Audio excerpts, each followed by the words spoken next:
And we say good morning to you. We're broadcasting live. We're here at Cherokee Barbershop on South Rung Street in South Johnson City. The Gator Man's in here. He's got men in the chair. Been having people in here all morning long. Of course, he was off yesterday and back in the saddle, ready to go today. And we're here for the next 2 hours broadcasting live. Again, you see in the backdrop, he's got guitars up on the wall. He's got these DVDs you can borrow. And, of course, he's a big fan of East Tennessee State.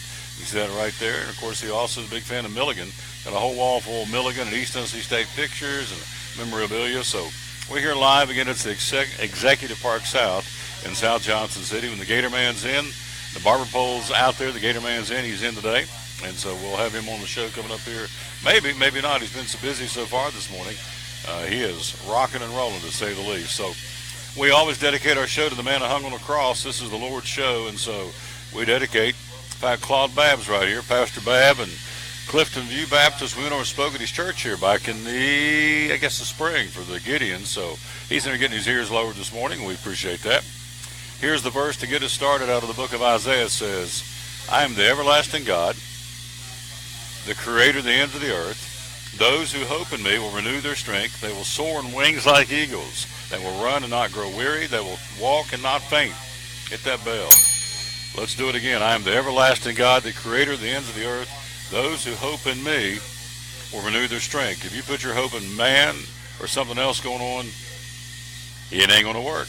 Those who hope in me will renew their strength. It says in Hebrews, I will never leave thee nor forsake thee.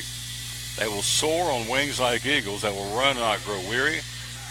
And they will walk and not faint. What you're hearing in the background, by the way, is the, whatever that thing is he's putting on his head. I guess it's the clippers.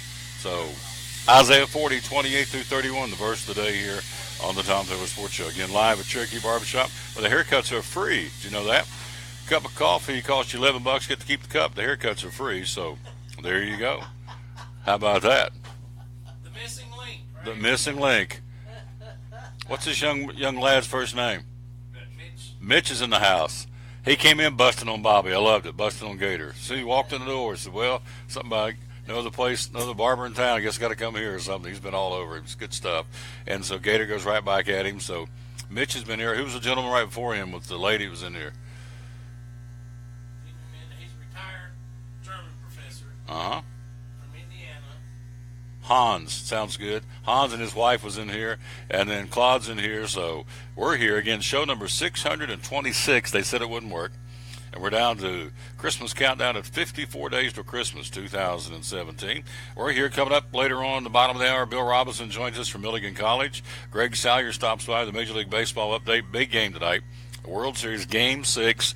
This is exactly when the Dodgers opened the checkbook up and went and got Justin Verlander from the Detroit Tigers in the middle of the season. What they wanted to put him in a position to pitch in the big game. Tonight's a big game. They lead the Dodgers 3-2 at Dodger Stadium. They can close it out tonight and win it for the citizens of Houston. They've dedicated the World Series to the folks who went through the terrible, terrible hurricane down there. So it'll be Justin Verlander against Rich Hill, Game 6. If there is a Game 7 tomorrow night, Lance McCullers will go for Houston, and Yu Darvish will go, another guy that picked up midseason from the Rangers. Yu Darvish will be scheduled tomorrow night. Puig, the star for the Dodgers, said there will be a Game 7. They're not going to finish it tonight. We will play a Game 7 tomorrow night at Dodger Stadium, so I'm sure that's on the Astro bulletin board. It should be. And so Puig, one of the superstars of the Dodgers, said, nope, there'll be a Game 7 tomorrow night, so might as well get ready for it. So, of course, the Astros going to try and shut him down and shut them down. And again, you go back to a success story. The young man is 5'6", 164 pounds, 7 home runs in postseason. Got his start in Greenville, the Astros. Jose Altuve. This guy can do it, and he's one of the superstars for the Houston Astros. They'll take it back into Dodger Stadium tonight. Justin Verlander, who's been virtually unstoppable for the Houston Astros in postseason play. Here is the statistic. When you are up 3-2, as the Astros are, and you're in Game 6 on the road, you only win 40% of the time, so the stat man says. So that would tell me that there's going to be a Game 7 tomorrow night. But what a game Sunday night. If you stayed up and watched it, 13-12 in 10 innings, 25 runs. They've hammered out 22 home runs in the World Series. Rob Manfred says the ball isn't juiced. It's like, really?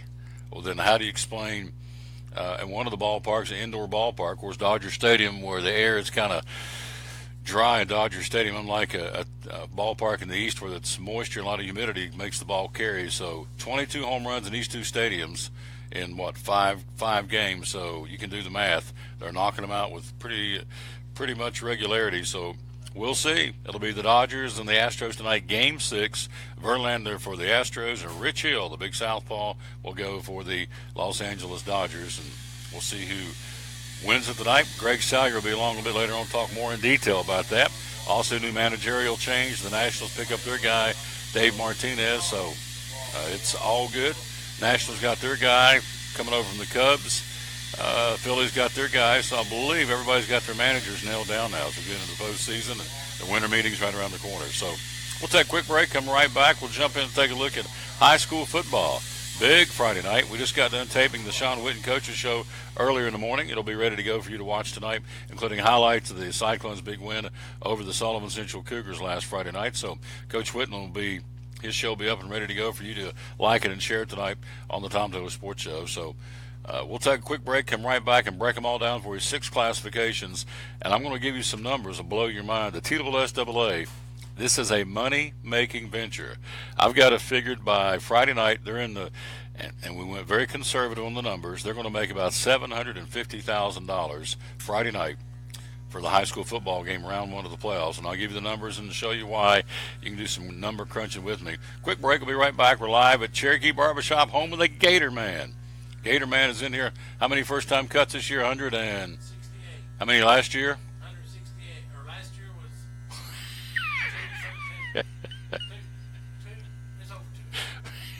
Well,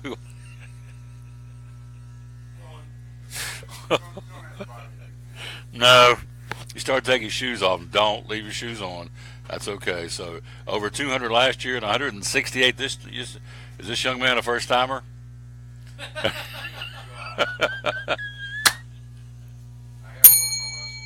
No, he keeps coming back. So I'm trying to figure out how to make him a last time. Well, just keep talking. Just keep talking. Bzz, buzz right up the side of his head. Go one of those oops. As I was telling Claude before we got on the air, last thing you want to hear in the barbershop, the guy cutting your hair goes, whoops. That's not a good thing. We'll take a break. We'll come right back. We'll talk high school football, and we'll show you it is a money-making machine, this bunch in Lebanon, Tennessee, called the TSSAA. Quick break. We'll be right back right here on the Tom Taylor Sports Show, show number 626. We dedicate our show and every show to the Lord Jesus. This is his show. We just got our fingers in his belt loops and hanging on. We'll be right back after this on the Tom Taylor Sports Show. Blue Lizard Australian Sunscreen originated in Australia, where sunscreen standards are the strictest in the world. Although our products are now manufactured here in the U.S., we continue to adhere to the most stringent Australian standards to offer the best in broad-spectrum sun protection. Blue Lizard, the brand most recommended by pediatricians and dermatologists. Our smart bottle turns blue in the presence of UV rays, reminding you to cover up. You bring the sun, Blue Lizard brings the magic. Truck Month continues at Champion Chevrolet on the Motor Mile in Johnson City with unbelievable savings on a selection of over 500 new Chevys to choose from. 17 Silverado Crew Cab All-Star, $11,000 off MSRP. 18 Equinox, $6,000 off MSRP. 18 Trax, $4,500 off MSRP. 23% off 17 Cruisin' Malibu. 25% off 17 Sonic and Spark LS. Shop us online 24/7 and remember our Saturday parts and service hours. Champion Chevrolet on the Motor Mile in Johnson City, where we leave you asking, how do they do that? Phil's Dream Pit, the quest for perfect barbecue. Do you like pulled pork? At Phil's, the pulled pork is cooked low and slow. We cook it all night, but we serve it fast. Our pulled pork is hickory smoked, tender and juicy. We serve the pork either as a sandwich on a bun or platter style with garlic toast. And don't forget to try our pork wings. They taste like a cross between ham and our sweet ribs. It comes as a meal, as an add-on, or part of our meat sampler platters. Pulled pork and pork wings. Just 2 great reasons to stop by Phil's Dream Pit. Eastern Star exit off I-26, 349-6437. Phil's Dream Pit, the quest for perfect barbecue. At FCA, we're touching millions one heart at a time. Since 1954, the Fellowship of Christian Athletes has been putting the heart and soul in sports by challenging athletes and coaches to impact the world for Jesus Christ. As the largest sports ministry in the world, FCA now reaches over 2 million people annually on the professional, college, high school, junior high, and youth levels. Through this shared passion for athletics and faith, lives are changed, one heart at a time. Learn more at fca.org.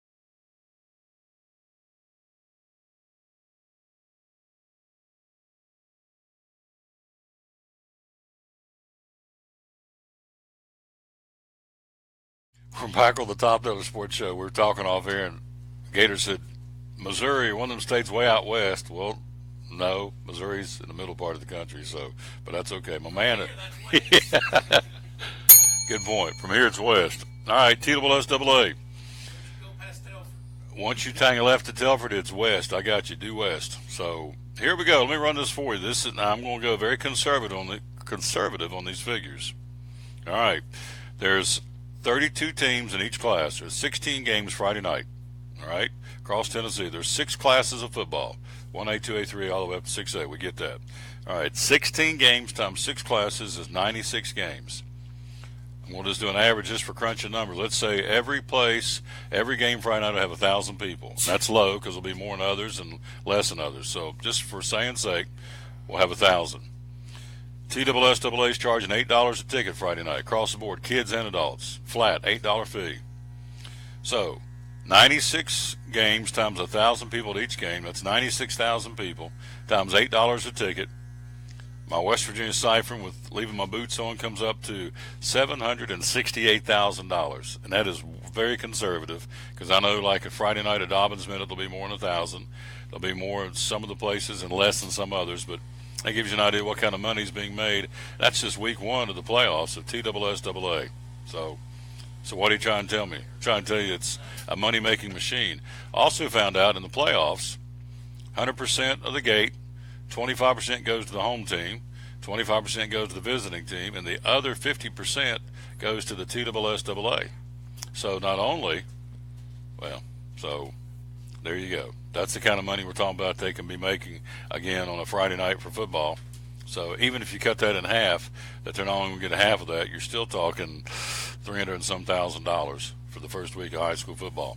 Single A football, here we go. Who's playing from our neck of the woods? Cloudland's home against Midway. Cloudland 8-2, Midway 5-5. Hancock County goes, that would be Gator making chicken noise in the background. Hancock County goes to Coalfield. Coalfield at 9-1, Hancock County at 2-8. So there again, we get into how does a team 2-8 get into the playoffs? Oliver Springs 3-7 playing Jellicoe 4-6. And then Greenback gets a bye because Unaka is banned from postseason play this year. And so Greenback's 9-1. So you got a 3-7, a 4-6, and a 2-8 team playing in 1A football playoffs.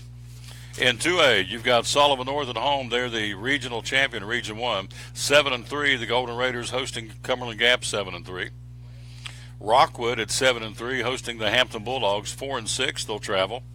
Oneida will be traveling up this way and take on the number 2 seed, Happy Valley, 7-3. And then South Green, the Rebels, are 3-7, traveling to Meigs County, who's 10-0. So, again, just on this end of the bracket, you've got a 4-6 and a 3-7 playing football on Friday night. In 3A football, Johnson County home at 10-0, hosting Northview Academy at 5-5. Unicoi County, the Blue Devils at 5-5, traveling to Knox Austin East to battle the Roadrunners, who are 8-2. West Green 6-4, hosting Kingston 7-3, and Claiborne at 5-5 travels to Alcoa, who's 8-2. That's the upper bracket involving our teams here locally in the 3A bracket. 4A football, you have the Greenville Green Devils, again, hosting Eastridge. Greenville 10-0, Eastridge at 7-3. Could be an interesting football game. Chattanooga Central at 6-4, hosting the Sullivan South Rebels at 7-3. They'll travel to Chattanooga.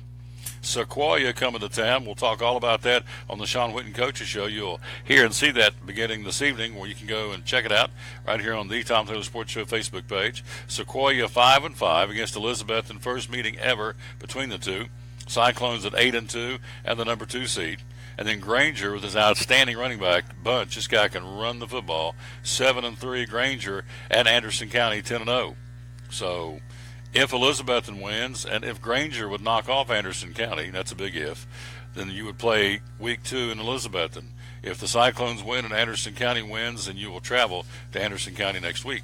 5A football.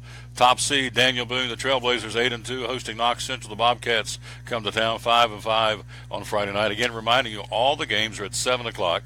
They move them up a half hour because of the travel distance. 7 o'clock, all the games, all the playoffs. Central at Daniel Boone. Morristown East at 4-6 will be at Sevier County. The Smoky Bears are 5-5. Tennessee High at the Stone Castle at 6-4, hosting South Doyle, who's a 500 team at 5-5. And the Crockett Pioneers into the playoffs with their third coach of the year, Nick Lingerfeld. Crockett at 5-5 will be traveling to Knox Halls, who's 5-5. So that's anybody's game right there. That's a 7:00 kick. The Red Devils hosting the Pioneers in K-Town. Then in 6A football, Dobbins Minute hosting the Ottawa Owls. DB at 7-3. Probably, I was around Graham for 20-some years, probably the best coaching job or one of the best coaching jobs he's ever done. They were in a hole at one point. Didn't even think he was going to make the playoffs, and then ended up winning the Big East Conference Championship. They're hosting Ottawa Friday night in Kingsport. Science Hill, who let one get away. They were up 14-0. Had Jeff County score 31 unanswered against Science Hill. They lose game number 9 of the season. They were off last week. Science Hill, by losing that, travels to Bradley Central, who's 8-2 on Friday night. Farragut, the Admirals at home, is the number 2 seed, hosting Cleveland. Farragut 8-2, Cleveland at 7-3, and then the Bearden Bulldogs travel to Maryville, take on the Rebels at 9-1. The Bulldogs are 6-4, and that's your playoff set up for this Friday night. Single elimination. Winners move on, losers go home. Tom Taylor Sports Show. We are live at Cherokee Barbershop, home of the Gator Man. He's got our buddy Claude Babb in the chair, the pastor at Clifton View Baptist Church, who again we had a chance to go and speak at his church back in the spring for the Gideons, and they had a wonderful offering.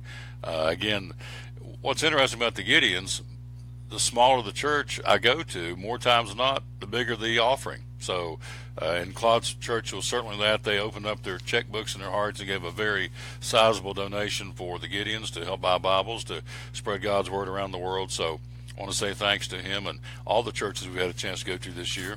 And so we continue to get out there and pound the pavement and make reports, as we call them, to have folks give money to get Bibles in people's hands around the world through the Gideon ministry. And of course, Claude's church was one of those, was gracious enough to have us come in. We appreciate that. High school football polls are out this week. Here we go. 6A football, Murfreesboro, Oakland, number 1. No one from our region's in the top 10. In 5A football, Beach, number 1. Daniel Boone, up a notch, number 6 in the state for the Trailblazers of Jeremy Jenkins. In 4A football, Greenville stays number 1. Elizabethton stays number 5 this week in the 4A polls. In 3A, Alcoa number 1. Johnson County, the Longhorns are rock solid 10-0. They're third in the state, been there for most of the year. In 2A football, Meigs County at number 1. No one from our region is in the 2A state rankings right now. And in single A, South Pittsburgh number 1, and the Cloudland Highlanders right there, as they are at number 8 in the state. Actually moved up a notch last week at 8-2, and they're 8th in the state. So again, from our neck of the woods, Daniel Boone number 6 in 5A, Greenville number 1, Elizabeth number 5 in 4A. In 3A, Johnson County number 3, and Cloudland number 8 in the state in 1A football. And again, the playoffs this Friday night. Winners move on, losers go home. Hey, tomorrow, one of our great sponsors, there they are, the good folks in Food City. The Race Against Hunger starts tomorrow at all food cities through November the 28th. Again, at $1, $3, and $5 scannable cards will be available at each Food City checkout. Wishing to make a donation, simply select the desired dollar amount and it is conveniently added to your order. 100% of the proceeds benefit hunger right here in our neck of the woods. Again, approximately 6 meals are provided for every dollar donated, so they can stretch it to the nth degree. Last year, again, you had every dollar contribution made. Customers using the value card are electronically entered for a chance to win your choice of a spectacular season of racing at Bristol Motor Speedway, or a $2,500 contribution to the charity of your choice. Last year, this program raised $363,000 for hunger here in Northeast Tennessee and Southwest Virginia. So it starts tomorrow, the Food City Race Against Hunger. And so that'll be going on starting tomorrow through the 28th. Of course, we told you last week, Food City made a check presentation to Hurricane Harvey, $450,000 last week. You went in and shopped at Food City and contributed and raised $450,000 in 1 week for the Hurricane Harvey victims in Texas, which is, excuse me, very, very kind. And so good stuff. So anyway, that's what's going on there. Somebody asked me yesterday, said, I don't hear anything about the NFL. Nope, you're not going to. I don't even know what that is anymore. That's a bunch of divas and prima donnas playing football. So there was a game last night. Let's see. Chiefs beat the Broncos on Monday Night Football. That's all. The only time I'll talk about the National Football League is I'll talk about Jason Witten, who had 3 catches for 31 yards Sunday. His longest catch was 16 yards, and beyond that, could give a hoot about the National Football League. If they can't stand for the national anthem, now, I don't know if you saw it, the Houston Texan owner said that the inmates are taking over the prisons, and so apparently that was misconstrued as being insensitive and racially insensitive and just insensitive in general. So a lot of the players, the Houston Texans, knelt Sunday because of what he said. Well, I've heard that saying since I was a kid. The inmates have taken over the asylum, or the inmates are running the prison. He didn't call out anybody in particular, any gender, any anything. So as a result, they found another reason to kneel. So I'm over it. Apparently a lot of folks are, because the ratings are such nationwide, they continue to plummet. And quite frankly, I'm glad of that, because if they can't stand for the national anthem, and my father served this country as a United States Marine, Semper Fi, then I don't have any time for them. So that's my editorial comment. I'm like Forrest Gump. That's all I'm going to say about that. What I'm going to say next is we'll take a break and take a look at college football, who is bowl eligible and who is not in the Southeastern Conference. It's interesting. Got some guys, coaches on the hot seat, but they've got their teams in position to go. They can't win the divisions, but they can go to the bowls. And, of course, we have, 55,000 bowls coming up here in just a couple of weeks. So we will – they got more bowls than Carter's got liver pills. That's an old saying. I don't think that's insensitive. So we'll take a break. We'll be right back. Yeah, I'm on a roll today. I'm over this National Football League thing. Ezekiel Elliott suspended again. Now they're going to appeal it and say no, he's going to play. Jerry Jones says, well, he hasn't done anything wrong. Oh, okay. Well, there you go. Whoo! Quick break. We'll be right back. We're the Gator Man Cherokee Barbershop on the Tom Taylor Sports Show number 626. We'll talk college football next here on this Tuesday. Tomorrow will be at Chick-fil-A. Thursday will be at Champion Chevrolet. Friday will be at a Food City to be determined. And we'll take a break. We'll be right back here on the Tom Taylor Sports Show, brought to you by Grip Energy Drink. At FCA, we're touching millions one heart at a time. Since 1954, the Fellowship of Christian Athletes has been putting the heart and soul in sports by challenging athletes and coaches to impact the world for Jesus Christ. As the largest sports ministry in the world, FCA now reaches over 2 million people annually on the professional, college, high school, junior high, and youth levels. Through this shared passion for athletics and faith, lives are changed, one heart at a time. Learn more at fca.org. It's Chevy Truck Month, Take 2 at Champion Chevrolet on the Motor Mile in Johnson City. The savings and selection of over 600 new Chevys to choose from are at an all-time high. 1500 All-Star Crew, $11,000 off. 1715 All-Star Double Cab, $10,000 off. 18 Equinox LT, $5,000 off. 17 Traction Traverse, $5,000 off. Shop us online 24/7 and remember our Saturday parts and service hours. Champion Chevrolet on the Motor Mile in Johnson City, where we leave you asking, how do they do that? At American Import and Auto Repair in Johnson City, one of the 8 areas of your vehicle that takes constant continuing education is the air conditioner on your vehicle. Well, you would think that AC would be a simple one, but it's getting to be a lot bigger than just AC. It's the management of the system, not just AC, but heat and everything. It's a lot more computer controlled than it used to be. It used to be just a little button on the dash that you pushed. Now there's all kinds of electronics involved in that. Braking systems used to be fairly simple. Now some of the newer vehicles, you have to have a computer to actually operate the braking system to make sure that it's okay after you've worked on it. Computer controlled of the engine is becoming very important. There's a lot to that. Each one of these areas, the technology is just tripled and quadrupled in the last few years. It's hard to keep up. You really need to stay in the books and know what's going on with them. American Import and Auto Repair, Johnson City, open 6 days a week. Call today at 913-3111. From the driveways where your kids play basketball and ride their bicycles, to the parking lots at your local church or grocery store, Bracken Paving is an important part of many neighborhoods in our area. No matter how large or how small the job, Bracken strives for excellence in every service they provide. It's a foundation for a strong community. Discover the difference at Bracken Paving and Asphalt Maintenance. Give us a call or visit us online at brackenpaving.com. Your life is always changing. You never know what shape it will take, or how your financial needs might change. But if we talk about your investments and how they can provide for you and your family, the future becomes clear. At Wells Fargo Advisors, we believe conversation leads to financial clarity. Let's start a conversation today.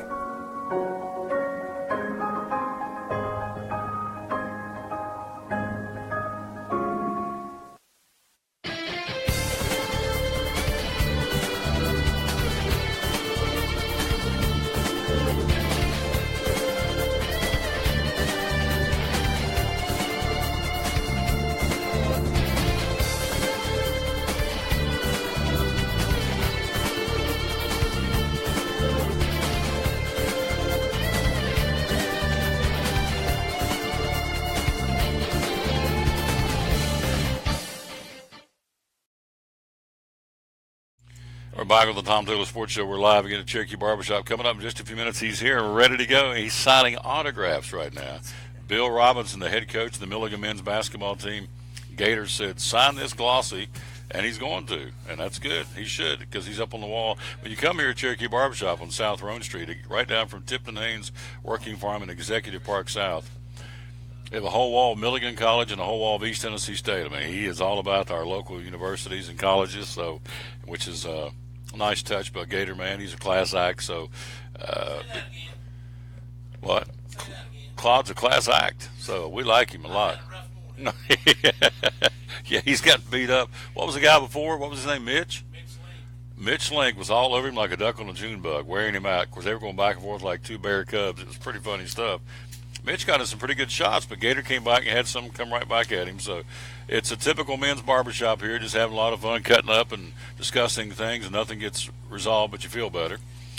Also, little guys, he'll cut little guys. He puts the booster seat across the arms, and so if you got a little guy comes in here, that he'll cut those too. Of course, as you well know, if you look at the calendar, we're not that far away from everybody going home to see Mama and Grandma on Thanksgiving. So a lot of folks get their ears lowered. Guys do to look good for Mama or Grandma or whoever for the Thanksgiving holidays. How many new ones this year? 168.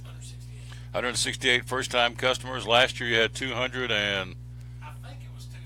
I think it was 213. So, can you add that on the fly, Mr. Dickens? Could you tell me that what you have in 213 and 168? What is that in 2 years? Rain Man. It's pretty good. Smokes him out of that left ear. 45. 213. 213, 168. Gator says 45. I don't want him balancing my checkbook, so there you go. What is that? Now it's going to kill me. The curiosity's going to kill me here. 213. And 168, 381 new customers in 2 years. Divide that by 2. We're all about math today. So you're averaging about 190 new customers a year. How about that? There you go. He does a good job too. Haircuts are free here, by the way. A cup of coffee costs you $11. You get to keep the cup. All right, so here we go. Let's take a look at what's going on. Again, the Tennessee Vol fans have started a hashtag called Empty Neyland to boycott Butch Jones. Again, here's one of the Vol supporters says, if Butch is coaching Saturday night and your butt is in a seat, you're accepting the administration's mediocrity. All right. Fans, another guy says, just stop going to the game. Don't give this school any more money until they show they're serious about winning as a football program. We'll get Coach Robinson's take. My take on that is go show up for the football game for two reasons. Number one, for the kids. They deserve to have a good crowd in there. Number two, you want to show whoever's going to coach this football team next, it's not going to be Butch Jones, that you don't have a bunch of yahoos as a fan base. You need to get out there and support the program and be there for the Tennessee Vols on Saturday, because the next coach is going to go, do I really want to go there if they're going to do what they're doing? So now they're trying to fire Curry. They want to fire Butch Jones. It's kind of crazy, really. So, and what I told my boy yesterday, he was all fired up. I ran into him after the show. He said, we got a guy over North Korea wants to destroy us. Iran wants to destroy us. We got all this going on as far as current events.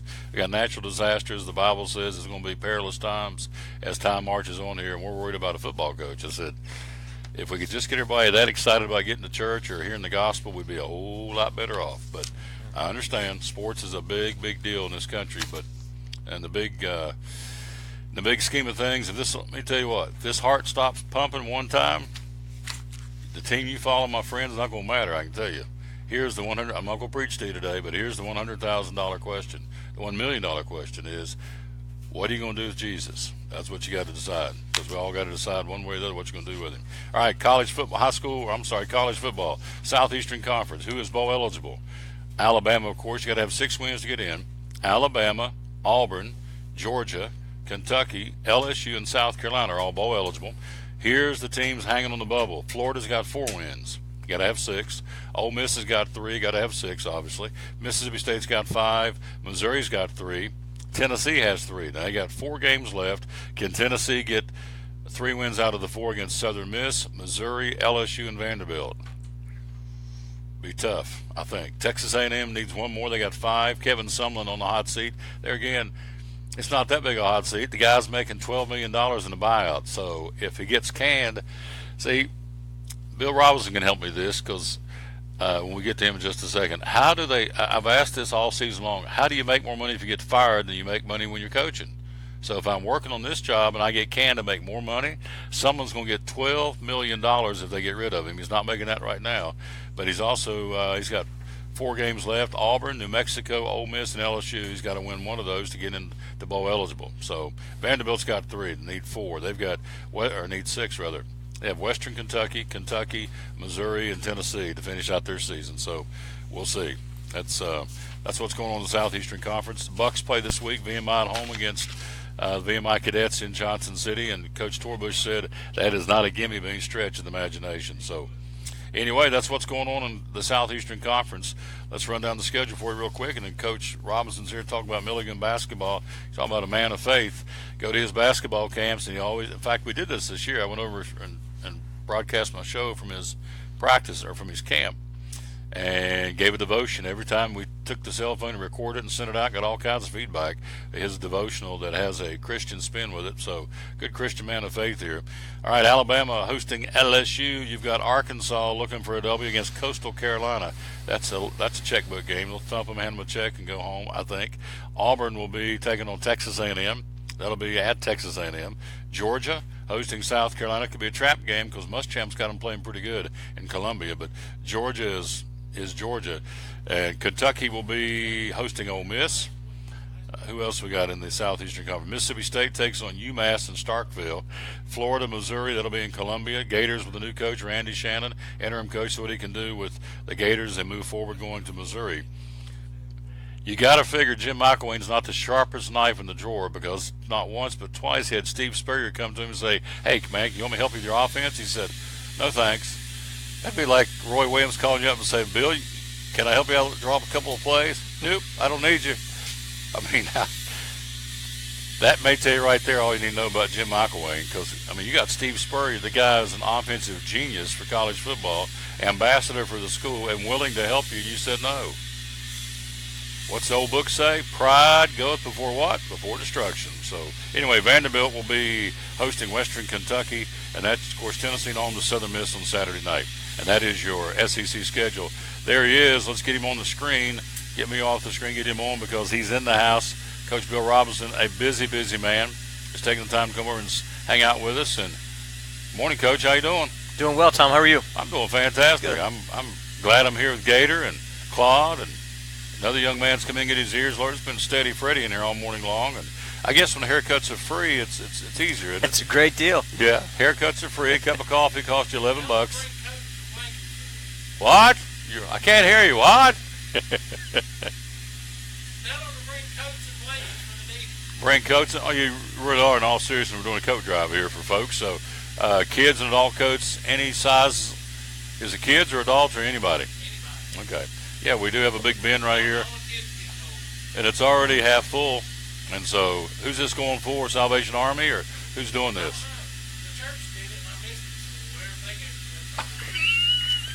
It's a good way to do it. He is out of control. We just love the guy. I don't know. We'll take up the coats and we'll give them somebody's. There you go.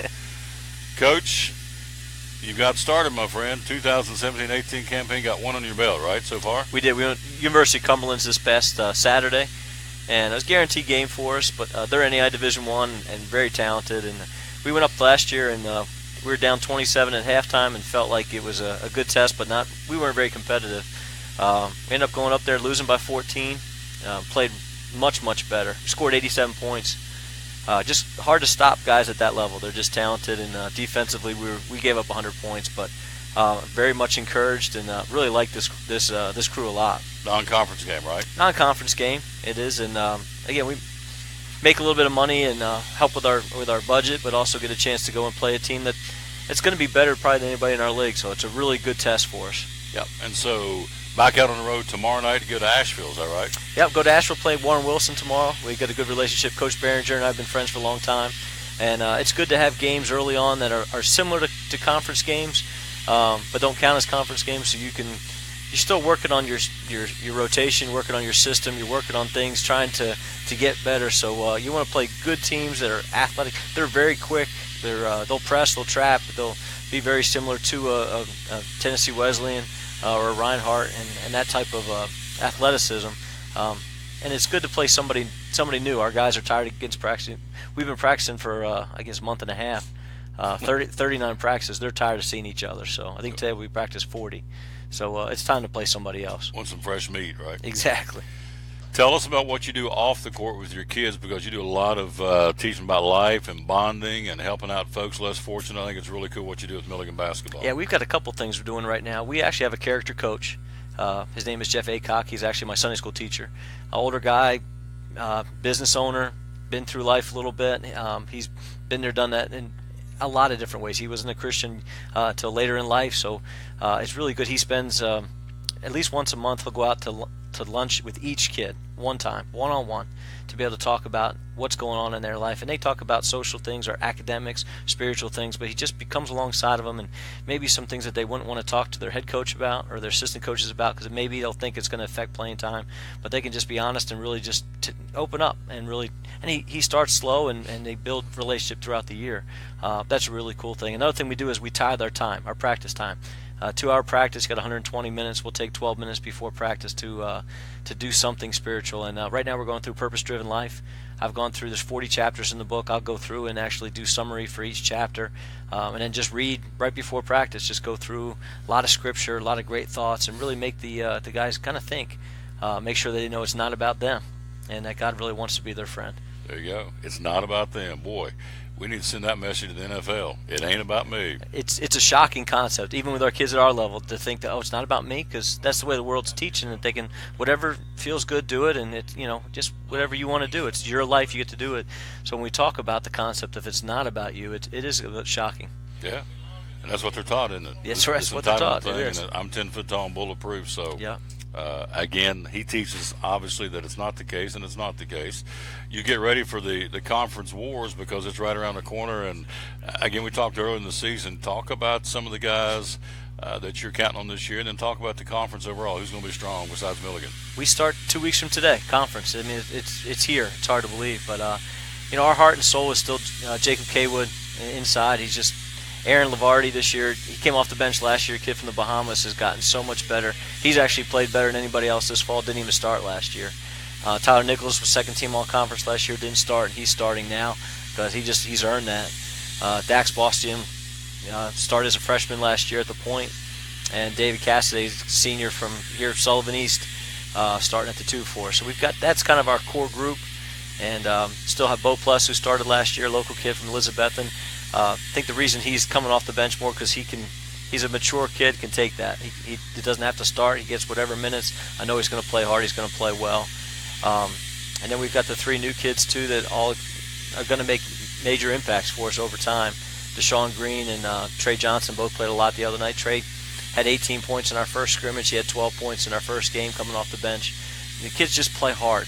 And the harder they play, the more minutes they're going to get. Sure. Put out of what you get into it, right? Exactly. You get out of what you put into it. Yep. Exactly. So we're talking to Coach Robinson. We're live here at Cherokee Barbershop.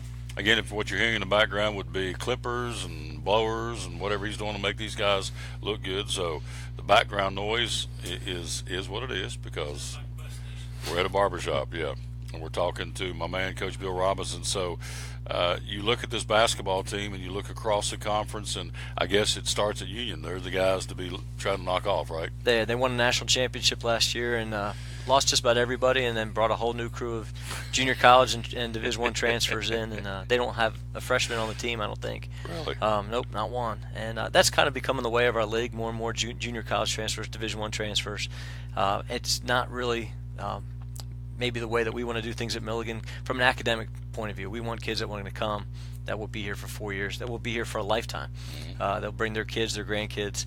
We signed, I think we've talked about this before, but Jackson Osley is a third-generation Milligan kid. He's one of our JV kids right now. His grandfather's Phil Worrell, who coached at Milligan years ago and at ETSU and Auburn. But that's what we want. We want kids more than just about basketball. We want it to be an academic experience. We want it to be a spiritual experience, but we want it to be the type of place that they're going to want to come back for homecoming for years to come. We're talking to Bill Robinson, the Milligan men's head basketball coach. I could talk to him all day long. Love talking to this guy, and he is an inspiration. And he pretty tight with the guy down in Chapel Hill. You get to go down and work his camp every year, Coach Roy Williams. It's pretty cool stuff. Yeah, he's been great, and I've been working camp ever since he came back to Carolina from Kansas, and they've given us tickets to games the last 2 years. We actually got 20 tickets to the UT game last year for our whole team, and got to go back to the office, and the guys got to meet him and Hubert Davis and the whole staff down there. They've been really, really good to us. Of course, their JV came to Milligan last year for their one away game. We're getting ready. We'll go down at the end of the year. The only date that we could find to work this year was February 27th, which is after our varsity tournament is over.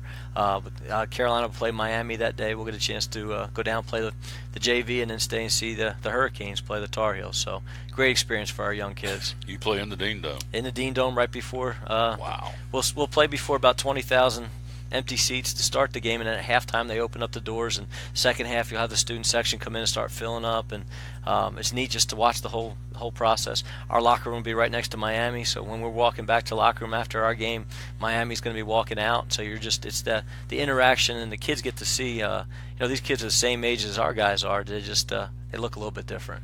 A little bit bigger, a little bit stronger, a little bit more athletic, but a little bit lean, a little bit longer. A little bit longer, yeah. But it's a great experience for our kids, and we enjoy that experience very much. Coming up top of the hour, we'll be joined by Greg Salyer talking Major League Baseball. He comes every week and talks, in this case, the World Series, and also the Nationals got a new manager. So, college basketball, graded out. Is it healthy right now? We saw the Rick Pitino fiasco, and that continues to evolve, and a lot of schools are taking a hit because of this. And what's your take on college basketball as a sport right now? I think it's in a state of flux, but at the same time, this whole scandal I think is going to help it in the long run.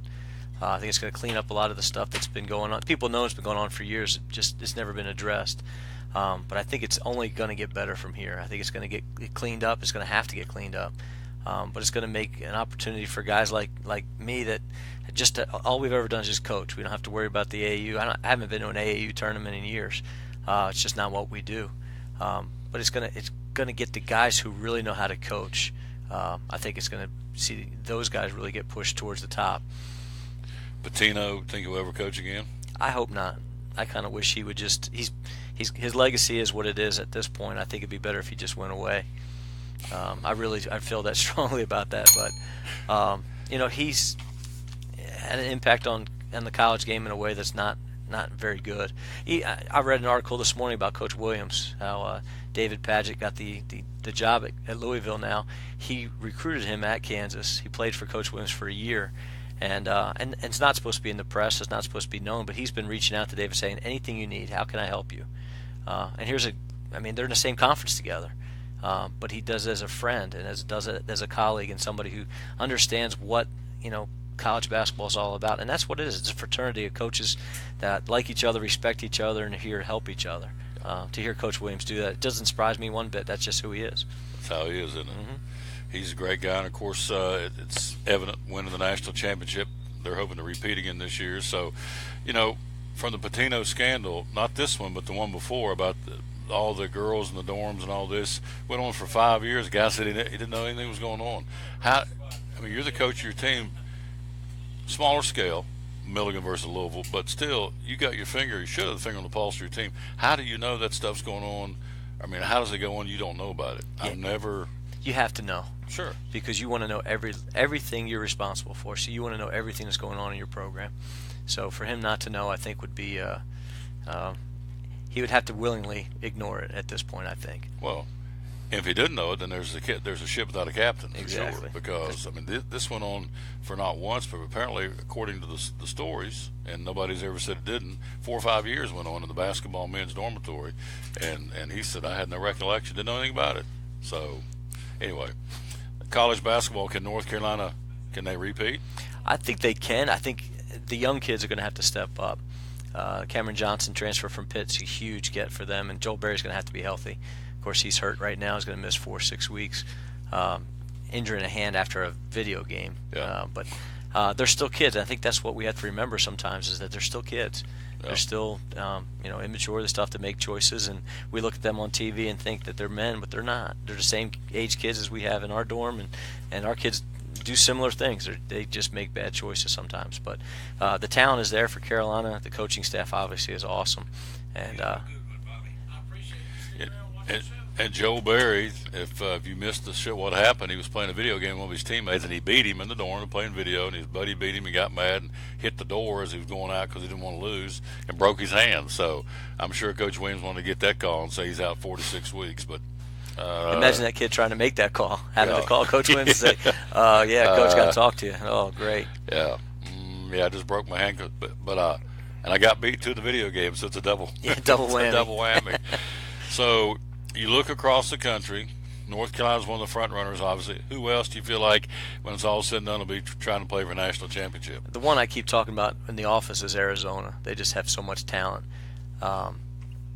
Sean Miller does a great job, and he's been named, his potential for all the big jobs that will be open. When Coach Williams retires, Coach K retires, some of those guys leave, he's been named for some of those possibilities. Arizona's the one I really want to keep an eye out on. And we don't get the chance to watch them much because they're coming on when we're going to bed, but I think Arizona's the team that I would be most interested in seeing right now. In closing, he's a man of faith, and I love to hear him talk to his devotions that he did during the camp. He had a record number of kids at camp. I've run into what's really funny is people come up. I see kids now. Saw them at the fair. Saw them at the carnival at the school. Mr. Tom, you were at the Milligan basketball camp, and this is like the place to be. And so you give these kids a dose of the gospel. And so, in closing, look in that camera and talk about why it's important to make sure that you have the Lord in your life here in 2017. Well, everything that is here is temporary, and only what the Lord has is going to be eternal. And it really doesn't matter wins and losses. It matters what you're going to do with Jesus. And you said that earlier. My mentor had that on the back of his business card. What are you going to do with Jesus? And that's all that really matters in this life. So wins and losses, obviously we want to win, but more than anything else, we want to be winners in life. There you go. Yeah, people watch this and go, boy, you talked a lot about the Lord on this sports show. I said, yeah, I do. I'm going to, because this is his show.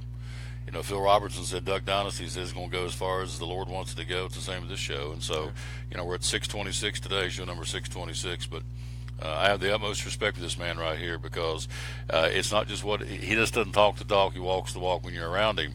What he's telling you is what he's living. So it's not like, well, I'll get on Tom's show, look in the camera, and blow a little smoke. No, he is who he is through and through. So strengths of your basketball team this year.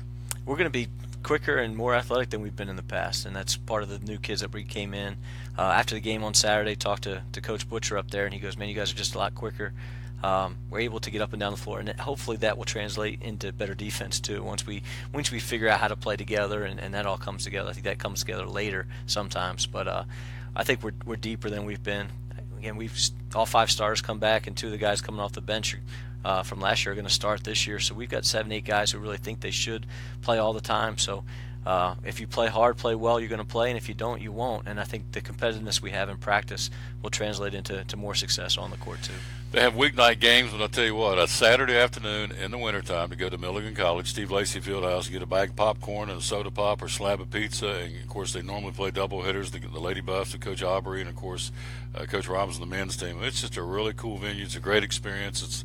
I tell him all the time, it's like a little slice of Americana. It's almost like a Norman Rockwell painting. It's like college basketball at its finest. I mean, they get out there and play hard, but there's no superstars. There's a bunch of guys wanting to play, getting after it at Milligan College. So it really is a great atmosphere on a Saturday, anytime. But it's Saturdays when I get a chance to get over and watch those games, and I try not to miss them. They're a lot of fun. Yeah, one of the new things we're doing this year, first time ever, we're doing a little behind-the-scenes thing for our camp kids.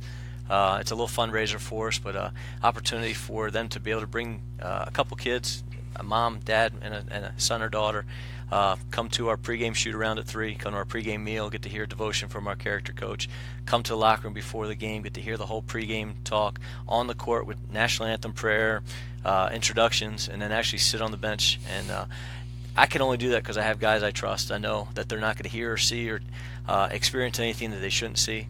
But what a great opportunity for kids to be able to see what college basketball is like from the inside. I would have loved to have an opportunity as a 10, 11-year-old kid to be able to be in a locker room and go through a whole scouting report and then be able to see that transition into the game and actually see the players we just talked about actually play. I'm really excited about that. First time we've done it. We're going to see how it goes, but I think it's going to be a really cool thing. So these kids will be... No, not necessarily. So the kids will be in your locker room here in the set. I mean, this is they're going to hear exactly what the players hear before they go out on the floor and play the game. Exactly. Walk up to the gym with them. Wow. We'll come right up to the locker after. That's awesome. So, yeah, it's pretty cool. I'm excited about it. That is awesome. You're awesome. Anytime we get you on here, we got to get you on here. So, quick break. We'll be right back. Bill Robinson, good luck, my friend. Thank you. Keep it up. We'll take a quick break. We'll be right back. We'll have him on as much as we can throughout the season. We'll take a timeout. We'll be right back. We're live at Cherokee Barbershop on the Tom Taylor Sports Show. American Import and Auto Repair in Johnson City takes care of both male and female customers, but owner Kim Smith says they have a special care and concern for ladies.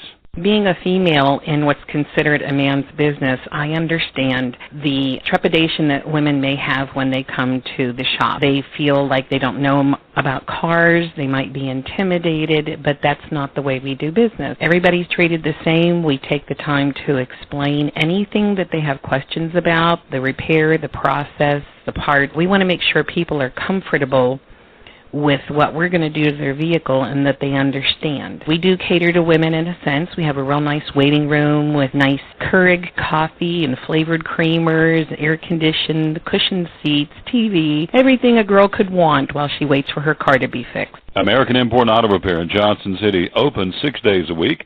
Call today at 913-3111. Do you need an event catered? At Phil's Dream Pit, we cater for gatherings over 50 people. Weddings, anniversaries, birthdays, company picnics, sporting banquets, to name a few. We can set up, clean up, and of course serve. We also offer value packs that include all the food. You pick that up and serve it yourself. Check out our webpage at philsdreampit.com. That's philsdreampit.com. Phil's Dream Pit, Eastern Star exit on I-26, open Tuesday through Saturday, 11 a.m. to 7 p.m. And we're a phone call away at 423-349-6437, 349-6437. Phil's Dream Pit, the quest for perfect barbecue. If you're catching some waves or just playing in the yard, it is important to protect yourself. You may not feel the sun's heat, but UV rays can still damage your skin even in cloudy weather. Blue Lizard Sunscreen, recommended by pharmacists and dermatologists nationwide. Our SPF 30-plus formulations use only the highest quality ingredients for broad spectrum protection. As a reminder to protect yourself, our bottle turns blue when UV light is present. Blue Lizard, we've got you covered. From the driveways where your kids play basketball and ride their bicycles, to the parking lots at your local church or grocery store, Bracken Paving is an important part of many neighborhoods in our area. No matter how large or how small the job, Bracken strives for excellence in every service they provide. It's a foundation for a strong community. Discover the difference at Bracken Paving and Asphalt Maintenance. Give us a call or visit us online at brackenpaving.com.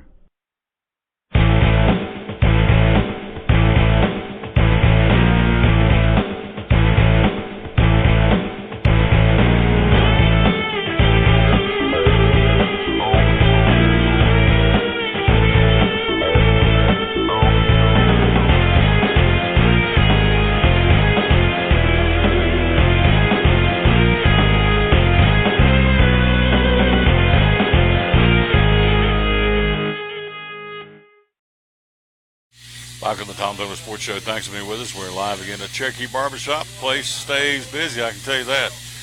We just picked up number 168. Is that right, Gator? Gator, number 168, is that right? 169th first-time customer.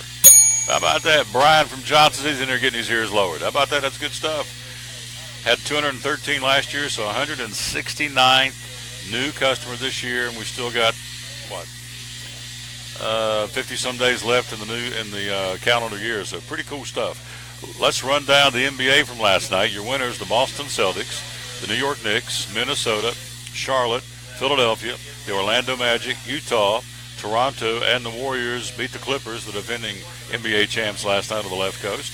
Your schedule for tonight in the NBA, a fairly light night, goes as follows here on this Tuesday. Sacramento and Indiana, Phoenix, the Suns in Brooklyn, Oklahoma City and Milwaukee, and the Pistons will be in L.A. to battle the Lakers on the left coast there in the NBA. Last night on the ice in the National Hockey League, the Islanders, Columbus, Arizona, Montreal, Tampa Bay, the St. Louis Blues, Dallas, and San Jose all skate to victories in the National Hockey League. And then tonight's schedule, pretty light. Vegas skates in New York against the Rangers. Arizona, Detroit. And Minnesota home to Winnipeg on the ice tonight in the National Hockey League. And in the, let's see, where is the Predators skate again? Let's see, this week they'll skate tomorrow night in San Jose. They're on the left coast tour, left coast trip. At San Jose Wednesday night. Friday night in Anaheim against the Los Angeles Kings on Saturday, November the 4th. Then they will skate in Columbus on November the 7th. They're on a 4-game road trip. And so at San Jose tomorrow night is the next one for the Nashville Predators in the National Hockey League. So that's what's going on there. Again on this Tuesday, October the 31st, Halloween 2017. College football, the Stats FCS poll is out this week, and it goes like this. James Madison, number 1. North Dakota State, number 2. Jacksonville State, number 3. Central Arkansas, number 4. Sam Houston State, currently 5th. South Dakota, 6th. Elon, currently 7th. Wofford, 8th. North Carolina, 9th. And South Dakota State round out the top 10 in this week's poll, in that particular poll, and the FCS poll of college football. Also, Samford ranked 16th. And you have Furman ranked 22nd, and Western Carolina, the Catamounts, ranked 24th in this week's poll out of the Southern Conference. Again, the Bucs take on VMI coming up on Saturday at Green Stadium here in Johnson City. Well, tonight it is Game 6 of the World Series. He's here to tell us about it. We'll take a break. We'll be right back. Greg Salyer here to talk baseball. The Major League Baseball update. See what's going on in his mind about Game 6 of the World Series. He joins us next here on the Tom Taylor Sports Show. Live at Cherokee Barbershop tomorrow will be at Chick-fil-A. Thursday will be at Champion Chevrolet. And Friday at a to-be-determined Food City. At FCA, we're touching millions one heart at a time. Since 1954, the Fellowship of Christian Athletes has been putting the heart and soul in sports by challenging athletes and coaches to impact the world for Jesus Christ. As the largest sports ministry in the world, FCA now reaches over 2 million people annually on the professional, college, high school, junior high, and youth levels. Through this shared passion for athletics and faith, lives are changed, one heart at a time. Learn more at fca.org.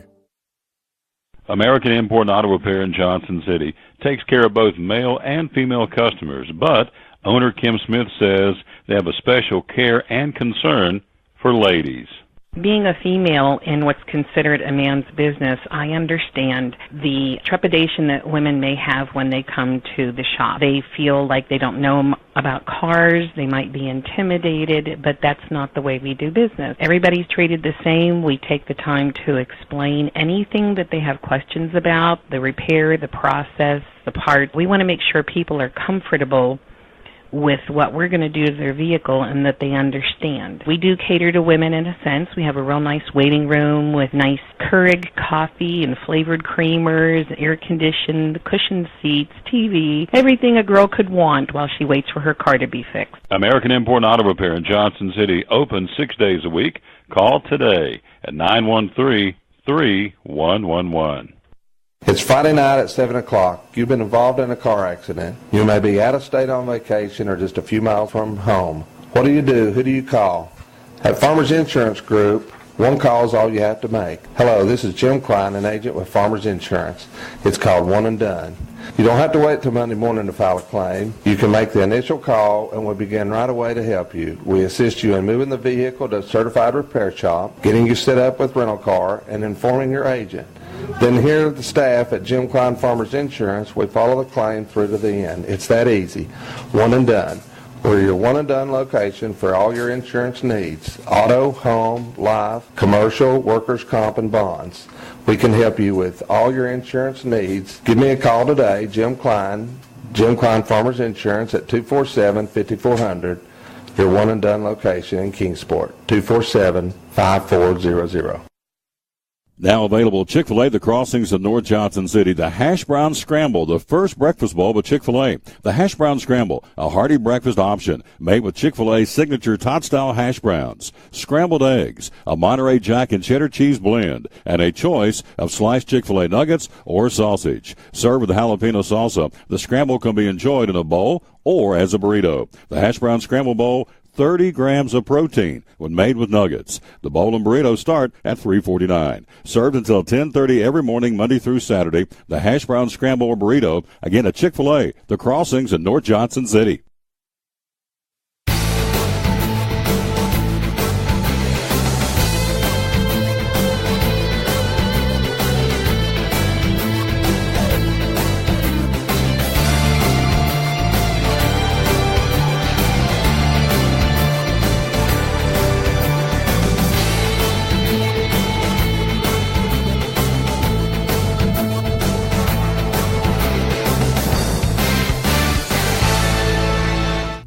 One thing about Gator, you never get a straight answer. That's one thing. That's true. Oh yeah, he is a.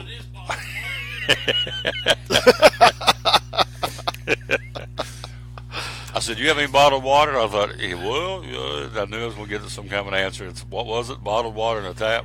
The tap. I can't do anything with him. Oh, my goodness. We are back again live at Cherokee Barbershop where Brian's in the seat. He is number 169, first timer. And so 169 this year, 213 last year. So we did the math at 382 new first-time folks since the last 2 years. And, of course, there's two kind of customers, new and repeat, and he has them both. And this little fellow's not going to get his hair cut, but he does cut kids' little boys' hair. It's a men's barbershop. You put the booster seat up on the chair and cut the little guy's hair too if need be. So just keep that thought in mind. Where are we located? Executive Park South, right down from Tipton Haynes Working Farm in South Johnson City or South Rome Street. And you can't miss the sign when the barber pole sign is out. The Gator Man's in. He's in here. And not saying much about his Gator football team. It's been kind of quiet since Mike Wayne got canned. I've asked him. I actually didn't ask him. You'll get your chance to be on the mic here in a little while.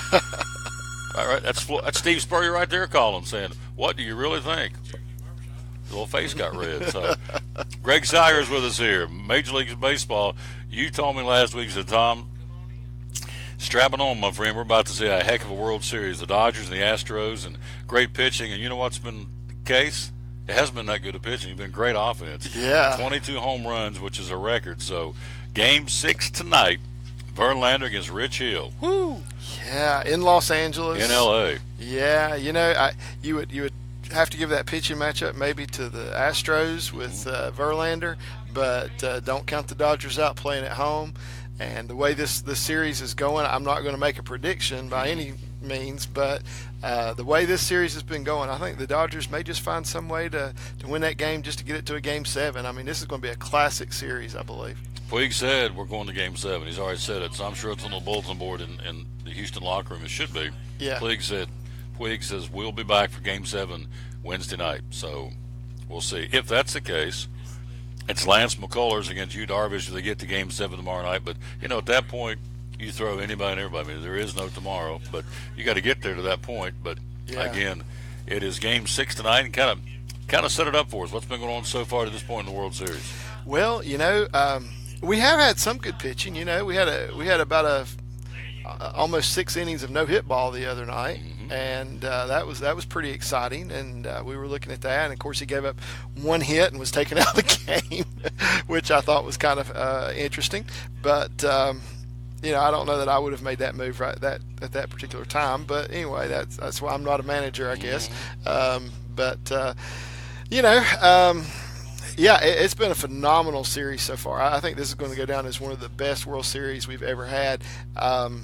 You know, Game 5, I'll be honest, when I went to bed, it was 7-7. I couldn't stay up any longer.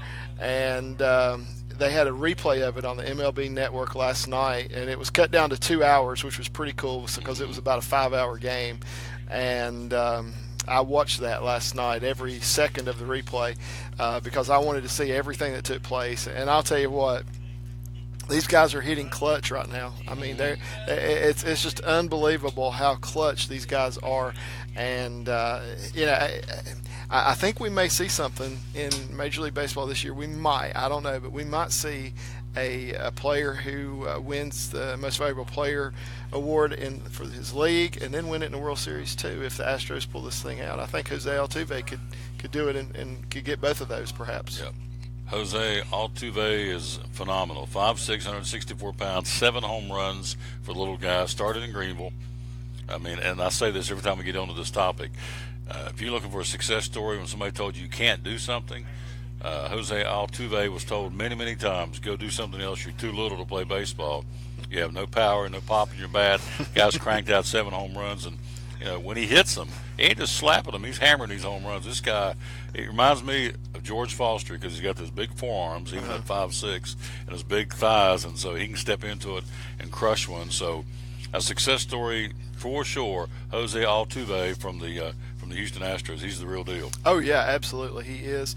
He and Correa both. I mean, up the middle for the Astros, they've really got some strengths with Springer in center field, Correa at shortstop, Altuve at second base. If they keep those guys together, they're going to be just phenomenal for years to come. And I think that's exactly what we're going to see in Houston. So I asked for water, and this is what I get. Are you ready? This is why I'm never coming back. Look right here.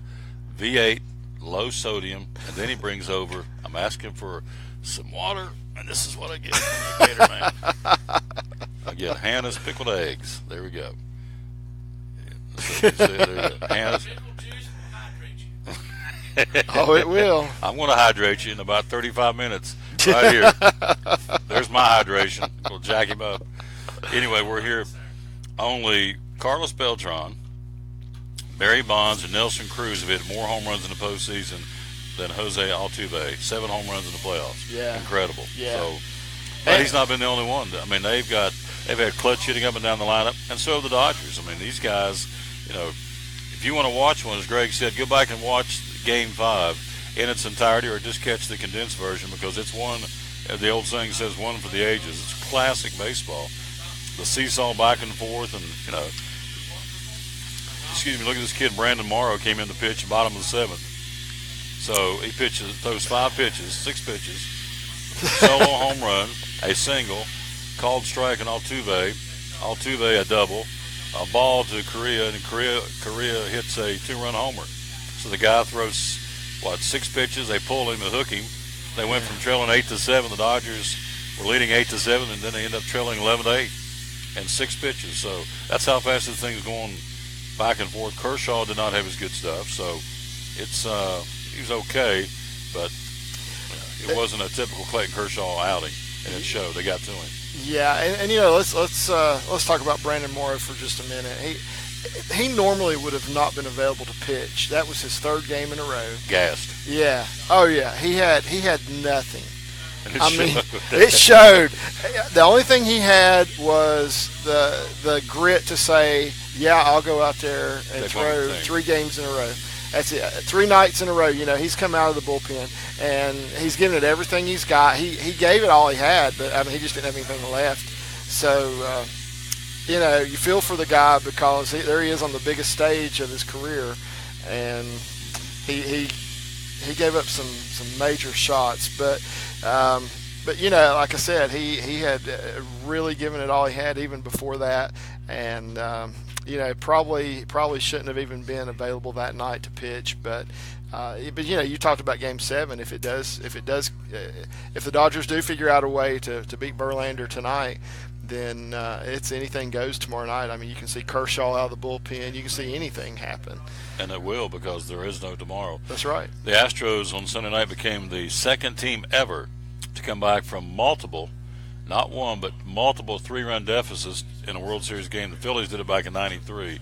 So these guys, 15-14 game in 1993, still the highest scoring game in World Series history. The Phillies in Toronto in that game. So, the Phillies, and doesn't say who they played in '93. Yes, I'm sorry. Phillies it was Toronto. Blue Jays in Toronto in the '93 World Series. So, but you're sitting there, and this guy's out of gas and throwing those balls in there. Baseball normally is about this big or a little bit bigger. It must look like a beach ball. It's like they just teed off on this thing. So the guy had nothing left. Morrow's arm was gone. So you're asking, if you're not a sports fan, why did he pitch him? It's really it's the only option he had, really, wasn't it? Yeah, it was. I mean, these managers, they've got a few guys right now that they've lost a little confidence in, and so they're using the guys that they know they can trust to be out there and to throw. For the Astros, it's Brad Peacock. He's shown that he can come in and get multiple innings in and shut them down, and they've used him for that. Where Ken Giles, their closer, was told last night, Sunday night, you're not going to close this game. Yeah, he's lost his job. So, and he didn't pitch. Didn't make it out. He said he wasn't going out. He didn't go out. He didn't go out. 7 home runs in Game 5 against several records. Let's run those down real quick. Yeah. 14 different players have gone deep in the World Series, a new record. 14 different guys have hit a home run. 22 home runs have been hit in the World Series, a new record. 101 runs have been hit in the postseason, overall new record. I'm sorry, 101 home runs. I'm sorry. 101 home runs have been hit in the postseason, overall new record. And then three-run home runs hit in Game 5, a new record. So for all, as we said at the outset of our visit here, for all the superlatives you have on both pitching staffs, and you got them, offense has been the name of the game, which is what people, I guess that's what they want to see. Yeah, it is. And, and too, Sunday night was the first game all season that the Dodgers had blown a 4-run lead. They hadn't blown a 4-run lead all year long. Wow! And when you see Kershaw on the mound and they get 4 runs early, you think, okay, this is over. And it definitely was not over. And even when you thought it was over the other way, it wasn't over either. So the Dodgers came roaring back as well. So that Game 5 is going to go down in history as one of the best World Series games of all time. It's not quite Game 6 of the 1975 World Series, but it's close. The Dodgers win-loss record, when Clayton Kershaw gets 4 runs of support, Dodgers are 101. 100 wins and 1 loss when Kershaw has at least 4 runs to work with. And so he got it the other night, and he couldn't hold it. So Keuchel, he's kind of stumbled a little bit too, the starter for the Astros. But tonight, as I said before you got here to start the show this morning, that checkbook got opened up, and the Astros went after Justin Verlander for a reason. They said, we want him in this kind of scenario. Verlander says, I was watching yesterday on an interview, he said, they're paying me big bucks to be where I'm at. I need to produce tonight. I'm going to produce. He said, this is what they got me for, to get him the World Championship, and I'm in that position to do it. Game 7 won't matter because I won't be able to pitch then, so tonight's my night, and I'm ready. Now, Rich Hill says the Dodgers started the exact same thing. They're paying me big bucks to stop them and to get us to a Game 7. So it should be an awesome, awesome night tonight for baseball. Oh, absolutely. Absolutely. I was talking to Hosey yesterday, and I said, you know what? I have really nothing to do tomorrow night, and I am so glad because I'm going to be in front of the TV watching the World Series. You're not trick-or-treating? No.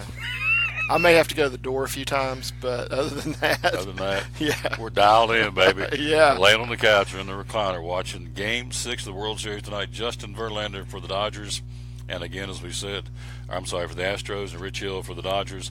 If we could get to Game 7 tomorrow night, they've already announced the starting lineup, our starting pitching. Lance McCullers will go for the Astros, and Yu Darvish, another guy that picked up from the Rangers mid-season, will go for the Dodgers. So, but again, here's the stat. Before you got here, I looked this up. The team who's up 3-2, as the Astros are, when they play Game 6 on the road, they only win 40% of the time. So the numbers are in favor of the Dodgers to force that Game 7. And Puig says we're going to be in Game 7. So we'll see. The sentimental favorite I'm hearing out in the community here is folks are pulling for the Astros because of the hurricane. They've dedicated the series to the folks down in Texas that got devastated by the hurricane. So, I get that. But, of course, the Dodgers, they haven't been there in a long time. You made a great point last week or 2 weeks ago. We started talking about the series. Was that here's 2 teams that haven't been there for a while. Yeah, and I think that's been great for baseball. And the Astros have never won a series, so I mean I made the comment. I'm happy either way, and it's been nice to sit back and watch a World Series where I haven't really had a dog in the fight, and just say, okay, I'll be good with whoever wins this thing because I have sat back and watched it and enjoyed both teams scoring all those runs and hitting all those home runs. And, but yeah, it would be nice to see the Astros win one since they've never won it before. The guy that can do it as nobody else can do it, Vin Scully, the legendary broadcaster of the Dodgers. I thought that was really cool what they did to him. It was Game 2? I guess it was Game 2. Game 1, they brought out Jackie Robinson's widow, which was awesome. Game 2, they bring out Scully. to throw out the first pitch, and he starts hamming up, saying, I can't throw, and I don't even have a catcher. Is there a catcher out? Can somebody come out and catch my pitch? And bouncing out of the dugout was Steve Yeager from the 81 Dodgers. Place went nuts. Then he says, I can't throw, and Scully's out there, playing it. The place is going nuts, and he says, I need somebody to throw the first pitch. Do we have a lefty I can pull out of the bullpen? And here comes Fernando Valenzuela. Place came unglued, went nuts. And so I thought that was a really cool opening ceremony, and also with Jackie Robinson's widow in Game 1. So the Dodgers are doing it right there for that one, too. So I'll put you on the spot. What do you think tonight? Who's going to win this thing? Wow, you can't go against the Astros with Verlander on the mound. I mean, he's proven it so far. He's not got a loss with the Astros. I'll be surprised if they lose. I think I got to go with the Astros. Going with the Astros. I'm going with the Astros. Before it's Game 7. Tomorrow night there will not be a Game 7 if the Astros win. Oh, I'm sorry. You said the Astros going to win tonight. Yeah. Okay. Yeah. So you're going with Verlander. You're taking the Astros. I think they may pull it out. Now, I will not be surprised if the Dodgers figure out some way to win, though, because this has been a classic World Series, and it deserves a Game 7. Mm-hmm. It really does. I really want this World Series to go to Game 7. Yeah. I really do. Yeah, I do, too. I love to see it, but you're right. Verlander is a bulldog on the mound, and it's come out and said, and again, this could be bulletin board material for the Dodgers, is, look, I'm not trying to be smart aleck. They're paying me big bucks to come over from Detroit and win them a world championship. I'm in a position to do it. The ball's in my court, literally. He said, I got to produce. And he said, I'm going to. Looked in the camera and said, I'm going to. Very matter of fact, he wasn't like, he said, I'm going to. Yeah. I like that. Yeah. The guy's going to do it. He knows what his job is. He's going to go out and try and get it. So. Yeah, and he might give up 6 runs in the first. We don't know, but, he's determined that he's going to pitch well tonight, and he knows how to prepare for a game. He knows what he's got to do to be on his game. And I think he'll be there. We're talking to Greg Sauer, the Major League Baseball update. This place is steady Freddie in here. It's been steady all day long. We're live at Cherokee Barbershop, South Johnson City, Executive Park South. Again, the Gator just cut his 169th first-timer this year. 213 last year, so you can do the math. 382, if I'm ciphering right, new first-time customers. Of course, he has a lot of repeats as well, but that tells you the man's doing something right. The word's out, so it's in South Johnson City. By the way, haircuts are free. I don't know if you knew that. Haircuts are free. A cup of coffee costs you $11. You have to keep the cup. But a haircut up front is free. The Gator mad. People go, free? Shazam! And then they realize, I'm getting snookered. Haircuts are free, but it costs you a cup of coffee, and the cup of coffee is $11. So, but still, on the wall, lots of golf balls. You've got by the way, Gator, I don't want that Raiders ball, the golf ball anymore. I don't care. I have no desire to get anything from the National Football League.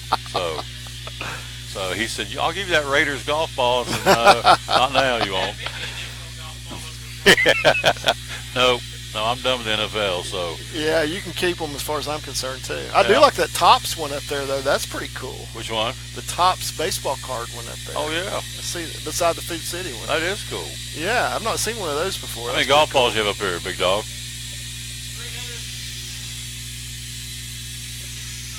360 some golf balls up here. They all got different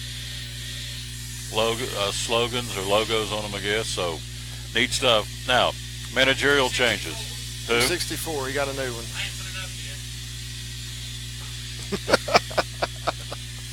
I was going to make it up here and count them. 364 golf balls on the wall to take a look at. All right, managerial changes. We've got, since we visited last week, we've got a new manager for Philly, a new manager for the Nationals, looking for a manager for the Yankees. Are you surprised they fired Joe Girardi?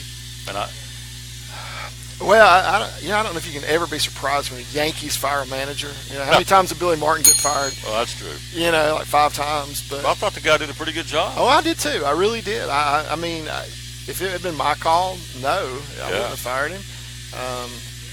He's got a young team. He took over a franchise that was very old and declining in age, and so he's kind of brought back some youth and some exuberance. And I thought, you got Judge, you got a pretty good nucleus coming back of guys, and for 2018, and they canned him. So I don't know whether he was just tired or I don't know.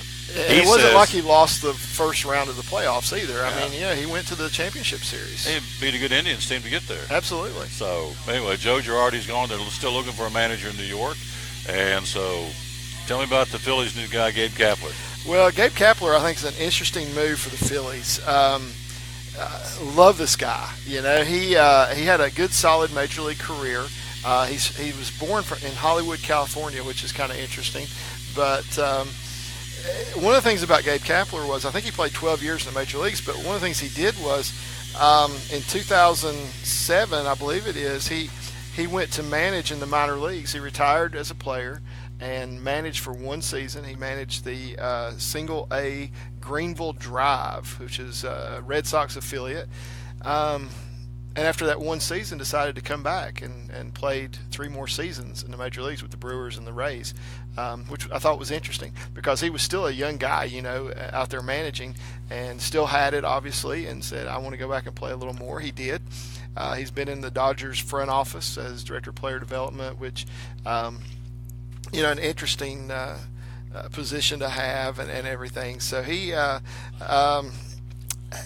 I'm anxious to see what happens there. The Greenville Drive did not have a great season the year he managed in the minor leagues, but he is a guy who seems to know the game well enough to get these young guys to perform. He's a young guy himself. He's 42 years old, and that's young for a manager. So hopefully he's going to connect with these young players the Phillies have and be able to motivate them and get them to play the way that they can, because, I mean, we've seen some good games out of those guys. They had a bad season, but they've got some talent, and I think when they're developed well and have some experience in the majors, I think we're going to see some good things from some of these players.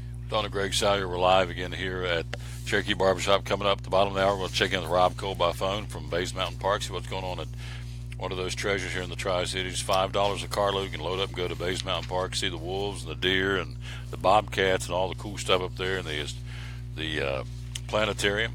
And, of course, the barge rides are awesome this time of year around the lake, so lots of neat stuff. You've never been there. It's well worth the trip to go up there. You ever been to Bays Mountain? I have, absolutely. Yeah. Neat place. Love going up there. And you get off there at the Meadowview exit, and you think by the time you get to Bays Mountain, you're in the middle of nowhere. You really aren't. Like 8 or 9, 10 minutes up the road back up in the mountains. But you get up there, and it's like last time I got to tell this story. Last time I was up there, I get out, and, of course, the deer just kind of meander through the parking lot. Yeah. Well, oh boy, I guess it was a Virginia Tigers. I know I got out of the car, and he got out. He kind of reminded me of Ernest T. Bass off of Andy. He looked at him and said, God, there's dinner. So he went to popped the trunk of his car. He pulled out. He had a rifle. Oh, my. I thought, no, I don't want to see a man arrested here. He was going to shoot that deer and take it home for dinner. He said, there's dinner. Right there, kid. There's a couple kids in the car. Look here, kids, there's dinner. And I thought, I'm going to go on inside because I don't want to know what's going to happen. I didn't hear any gunshots, but that's what you see up there. Not guys pulling guns to try to shoot deer, but deer meandering through. They got the Raptor aviary, if I'm saying it right, where they got the vultures and all the different red-tailed hawks. It's really cool. $5 a carload. It's open 7 days a week. And, of course, you can't go wrong there. And so he'll join us coming up here in a few minutes. Managerial changes. Again, Dusty got let go. We talked about that last week. They went and got a guy off the Cubs bench. Tell me about that. Yeah, Dave Martinez, another young manager. I think he's also 42 years old, and a guy who has been right beside Joe Madden for quite some time, even during his days there in Tampa. And, you know, when Madden left and went to the Cubs, the Rays players were polled and said, who would you like to see as our next manager? And they said, we want Dave Martinez. He was interviewed for the job, did not get it, but you know, now he gets his chance. He's been the number 2 man. He said, you know, Joe Madden's kind of a quirky kind of guy, you know. He's different. Let's just face it. He's different, but he's been a successful manager, and Dave Martinez has been right by his side the whole time. And you know, so he's never managed before, but he has been right beside one of, I guess you could say, one of the best. He won the World Series last year, and he knows what he's doing, I think, and will step in there and. You know, that was one for me that I was like, well, you know, what are you going to do after Dusty? Because Dusty's a really good player manager. The players love Dusty. I think they'll like Dave Martinez as well. So for folks out there that don't quite know what you mean, when you say you're a player's manager, I mean, the players love the guy. What exactly does that mean? Because I know you're right, but for folks out there that don't know baseball, like going, okay, what's that mean? Yeah, it means that they will do whatever they have to do to make him happy. I mean, he will and the reason they do that is a player's manager generally will do things for his players as well. He will see that they get the perks that they want and things like that. And Dusty's been known to do that throughout his managerial career. So he's a guy that the players want to play for. He's a guy that can motivate his team to do well. And they will play hard and try to win the game just for him, just to make him look good. Yep. So he is a player's manager, but he's gone, and Dave Martinez now is the new man in, and so he takes over for Dusty Baker. And he's got a pretty good nucleus to come back with next year. Strasburg and Scherzer. I mean, he's got some horses in the barn that he should be able to pick right up and keep right on going with him. Yeah, that would be a great team to be a first-year manager, I think, to step in and yeah. Well, I say great team because if they don't succeed, yeah, it may be his fault because of what they did this year. You know, I mean, they had a great team this year, and you know, probably didn't go as far in the playoffs as they should have, but you know, they did. They had a great team, and if they don't perform again next year, then yeah, they may be looking at him saying, okay, what's up? But you know, I think he'll have a little bit more leeway than 1 year though. Callaway, the new manager of the Mets, Cora for the Red Sox, Kapler for the Phillies, Gardenauer for the Tigers. Now Martinez for the Nationals. Cora, again, we said for the Red Sox. I guess the only spot still open is the Yankees, right? Yeah, the Yankees, and I don't think we'll hear that probably. They may wait till after the World Series, and we'll hear something there. You know, the names are thrown out for the Yankees. I just don't know. You know, concerned about some of those names. I think the Yankees will probably get a guy that can handle New York, and I know some of these names they've been talking about have been in New York, but I don't think they've handled it very well. That's a rough crowd. Yeah, it is. The media, you talking about under a microscope constantly. Yeah. Probably more so than any other. Maybe Philadelphia. And maybe Boston. Yeah. That would be the three. Yeah. That I would think would be very rough. Yeah, rough being constantly being second guessed and everything is under a microscope. Yes. Yeah, everything. And so that's why I thought Joe Girardi handled that well and then won on top of that. So, but again, the Yankees opted to go in a different direction. Still no John Farrell. I find that still interesting that nobody scooped this Cub. He must have put out overtures and said, I need to take a break or I'm going to step aside. Because I would have thought what he did in Boston, they scooped him right up. And now, would that not be a caveat for him to end up going to the Yankees? Would that not be wild? That would be take interesting. The Red Sox manager and hire him in New York for the Yankees. You're talking about fueling the fire. Yeah, that would be something. I mean, you talk about changing that rivalry to a whole new level. You know, if that happened. I don't see it happening, but but it would be an interesting move. Yeah, you know, there's not a lot of guys like Joe Torre out there though, and Joe Torre came into New York, and that's, I mean, of course we'd heard of Joe Torre before, but that's where Joe Torre really made his name was as the Yankees manager, and you know, so and which he was a New York guy too. You know, he managed the Mets at one time and played for the Mets for years, so he was sort of a New York guy. But that's what it's going to take. It's going to take somebody that can handle being in the big city. I got a Joe Torre. I don't know if it's a rookie when he played for the Cardinals, way back in the day. His rookie would have been with the Braves. Wasn't a rookie card then. He did. Am I right? Didn't he play? He played for the Cardinals. He did play. He won an MVP with the Cardinals in 1971. Yeah. So he was. Yeah. I kept thinking. Then I got to thinking. Okay, now who were the two brothers? Here we go. Why'd I do this? Third baseman, Ken and the Boyers. Ken and Cleat. There you go. Mm-hmm. So then after I said, I thought, okay, is it Ken Boyer's card? Was Joe Torre's card? It was Joe Torre's card. So it's interesting. All right. In closing, Pete Rose had some allegations towards the end of the season. The Phillies didn't put him in the Hall of Fame and all that post-game celebration because of some problems alleged. You're innocent until proven guilty. Alleged off the field. What's the latest, and what are you hearing about Pete Rose. Yeah, of course, all that happened after the Reds put him in the Hall of Fame and put the statue in and everything and retired the number.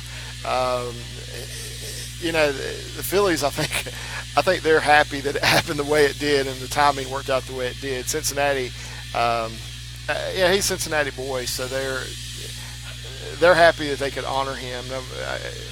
I can't say that he can get away with anything in Cincinnati, but just about. Because he is well loved up there. But it'll be interesting to see because there have been a few more accusations made now about Pete, and if he did what they said he did, that's bad. Oh yeah. I mean, it's just bad. Absolutely horrible, and and let's face it, Pete's not the greatest human being in the world. He's rough on the edges. He's not a guy I'd want to hang out with, to be honest with you. Loved watching him play ball. Got to see him play in person a few times. Not somebody I'd want to be hanging out with. I can still remember my father took me to the 70 All-Star game in Cincinnati and saw him banging the Ray Fosse at the plate. Wow. I was there, 1970. Oh, wow. And we were way, way, way up there. We were so far up in Riverfront, you couldn't see the center fielder. That's how high up we were. But we had a great angle watching him barrel into Ray Fosse in the All-Star game. Wow. Place went nuts. Yeah. Me included. So, anyway, good stuff. I know we got Rob Cole waiting in the wings. Back next Wednesday. Yeah. Chick-fil-A, we can get you some food. Yeah. Today I can offer you some pickled eggs. Pickled eggs and V8. V8 low sodium original, and a can of sauerkraut that's 5 years old. So. Yeah. And I'm not touching any of it. So. That's not quite the Chick-fil-A. Not quite Chick-fil-A, no. But it's the Gator Dewdrop. The Gator Dewdrop Inn. So there you go.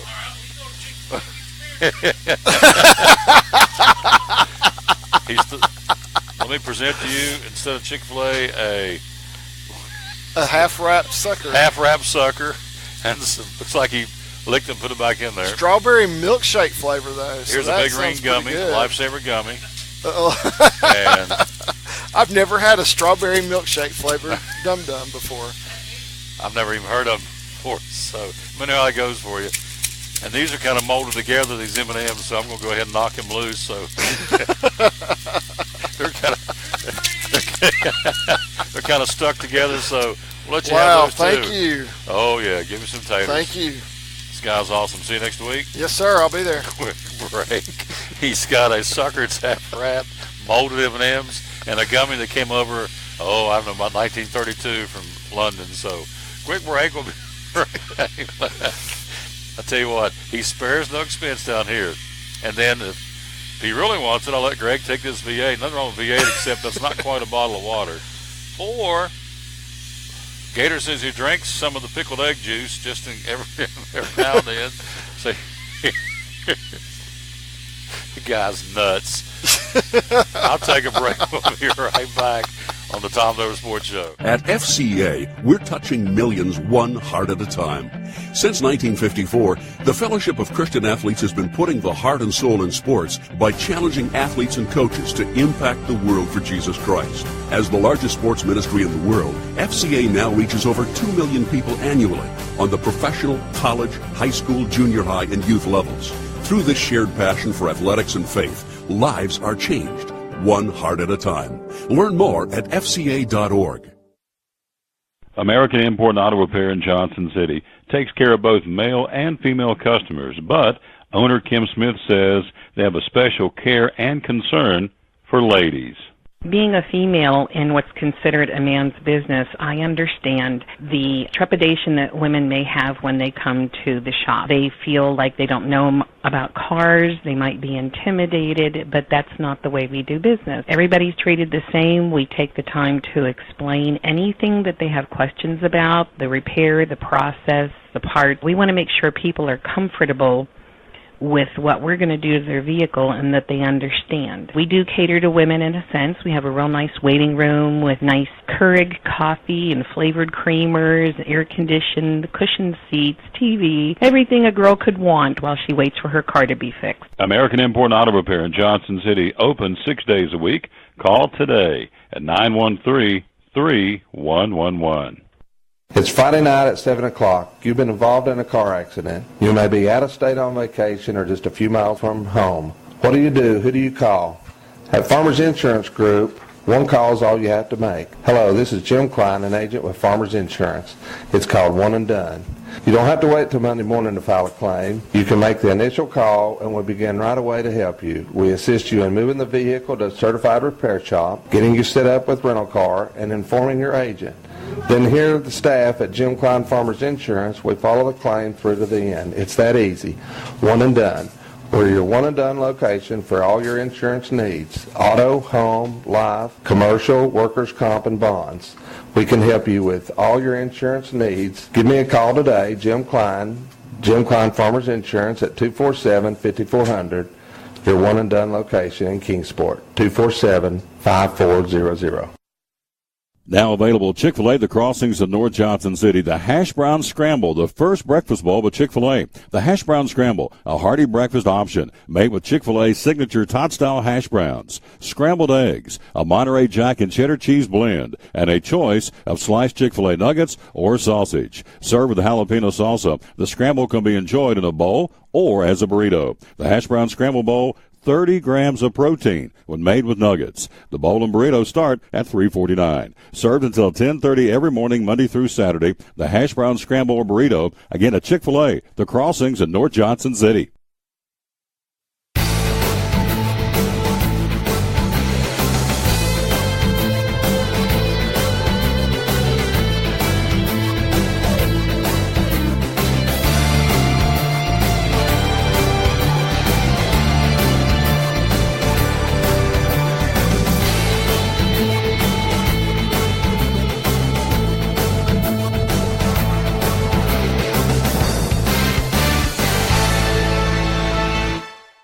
Back on the Tom Douglas Sports Show. We're live here again. We are in South Johnson City, again at Cherokee Barbershop, where haircuts are free. How about that?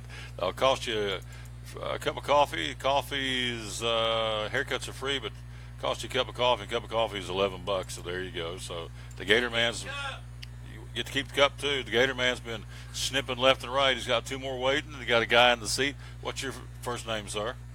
Kevin's here. Sir, what's your first name? Ralph? Clarence Story. I know old Clarence Story. Oh, Harmonica Man. Oh, yeah. That's old Clarence over here. Laid best carpet in the world right there. Back in the day, the carpet layer right there. And the Harmonica Man. We're here again. And on the phone is Rob Cole from Base Mountain Park. Good afternoon, sir. How are you? Hey, good afternoon. You know, I can't complain on a beautiful day like this. I'd say it's beautiful up on the mountain, the Base Mountain Park. $5 a carload. We'll talk about that in a moment. But Game 6 of the World Series tonight, Verlander for the Astros and Rich Hill for the Dodgers. It should be a dandy. And Puig, one of the Dodgers, said there will be a Game 7. It's not going to end tonight. He said, I guarantee you a win. The Dodgers are going to take it to Game 7. So I would think that's on the bulletin board in the Astros locker room. So give me your take on the World Series so far, big guy. What do you think about tonight? Oh, man, great World Series. And, you know, I'm not going to shy away from that guarantee, man. I hope the Dodgers make that happen. I'd love to see Game 7 take place. I myself am not ready to see the baseball season end, and man, what a World Series we've had. It's been full of twists, turns, dramatic finishes. It's I don't know how you can be a fan and not enjoy what we're seeing right now. I'm a little surprised at the lack of bullpen strength in both teams. Neither has fared really well in that regard. I figured the Dodgers would have the upper hand on that. But, man, well played. God love it, man. This is a fall classic all the way. Well, the cool thing about this is we talked all about going into the World Series about how strong the pitching is going to be, and it's been anything but that. I mean, we had, 22 home runs, a World Series record through 5 games. So for all the hoopla about the pitching staffs, the offense is what's really been the kind of tell the tape in the World Series, which I think is kind of interesting. Yeah, I agree. And, man, what a pair of potent offenses. Man, when you look at the lineups up and down, I mean, you know, we all know about Altuve and Correa. I mean, it's more than just that.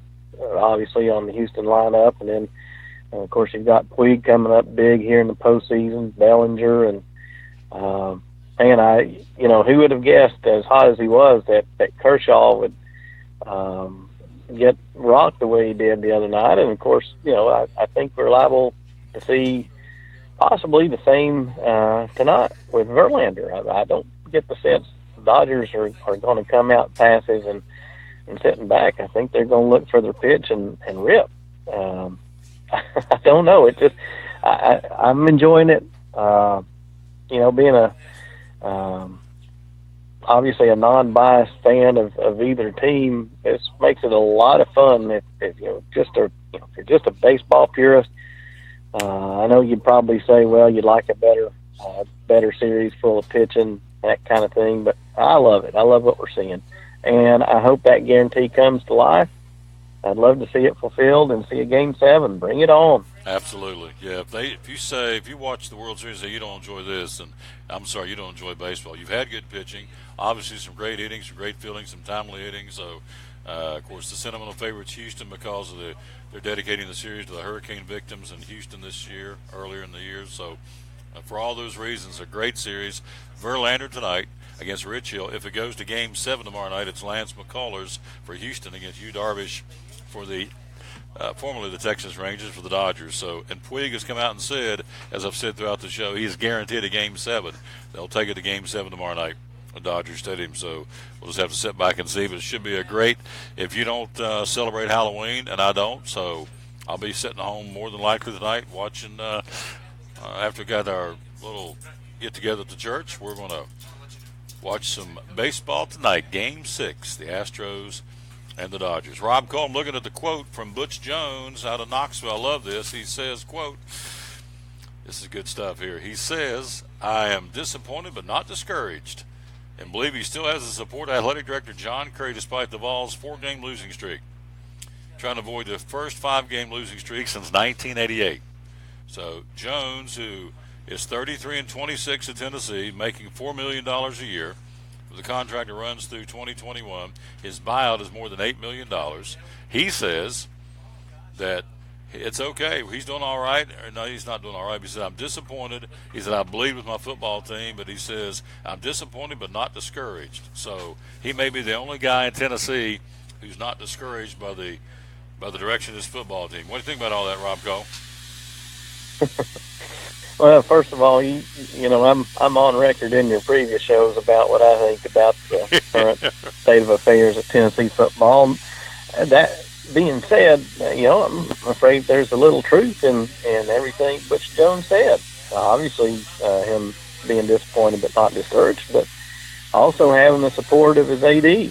Until he comes out and dispels rumors, notions, and state of affairs otherwise. You got to believe that John Curry, for all the world right now, appears to be an athletic director in his first year of service, not wanting to make a football change. And, I think the downside of that is, of course, we don't know. It's entirely possible that he's having back channel discussions with other candidates to replace Butch Jones, and that's entirely possible.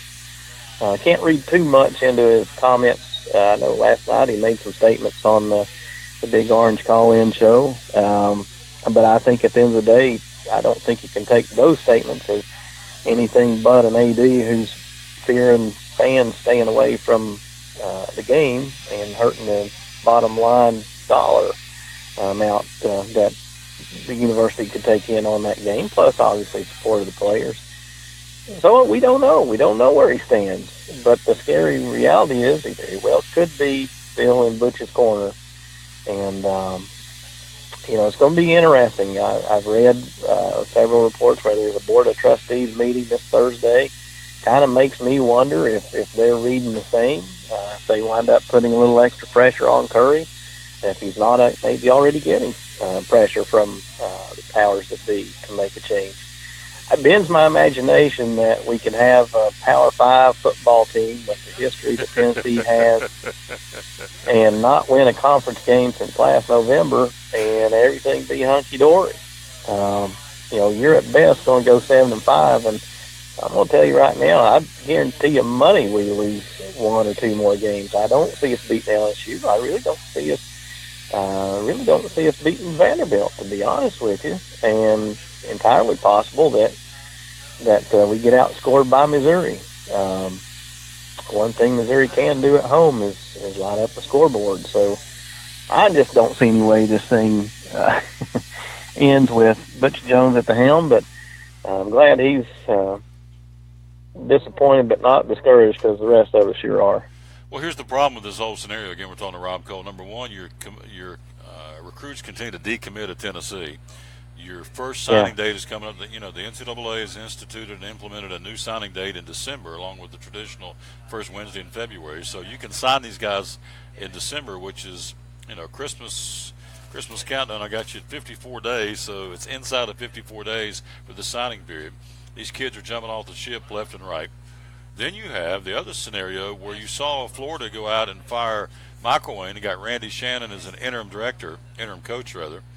Well, to me, and I've got this list of all these other schools, Rob, namely Auburn, Arkansas, Texas A&M. These guys are going to be, maybe Missouri, looking for new coaches next year just in the SEC alone. That doesn't count the other conferences. So my point to all this is, if Tennessee lingers on not letting this guy go, if that is the intent, I can't imagine bringing him back next year. So if they linger on replacing Butch Jones, then you run the risk of letting these other schools scoop up the quote-unquote marquee name coaches, and you're back to getting a coach that you may not want, but you just have to get somebody because you've waited too long to go out and get some of the big boys. So that's out there too, and I'm hearing more and more of that Curry's dragging his feet on the inevitable and may cost him a chance to get one of the big name coaches. Well, that's right, and that's the things. Those are the things we should be worried about. Because here's the reality: you fire Butch Jones and you hire another up and comer, and it doesn't work.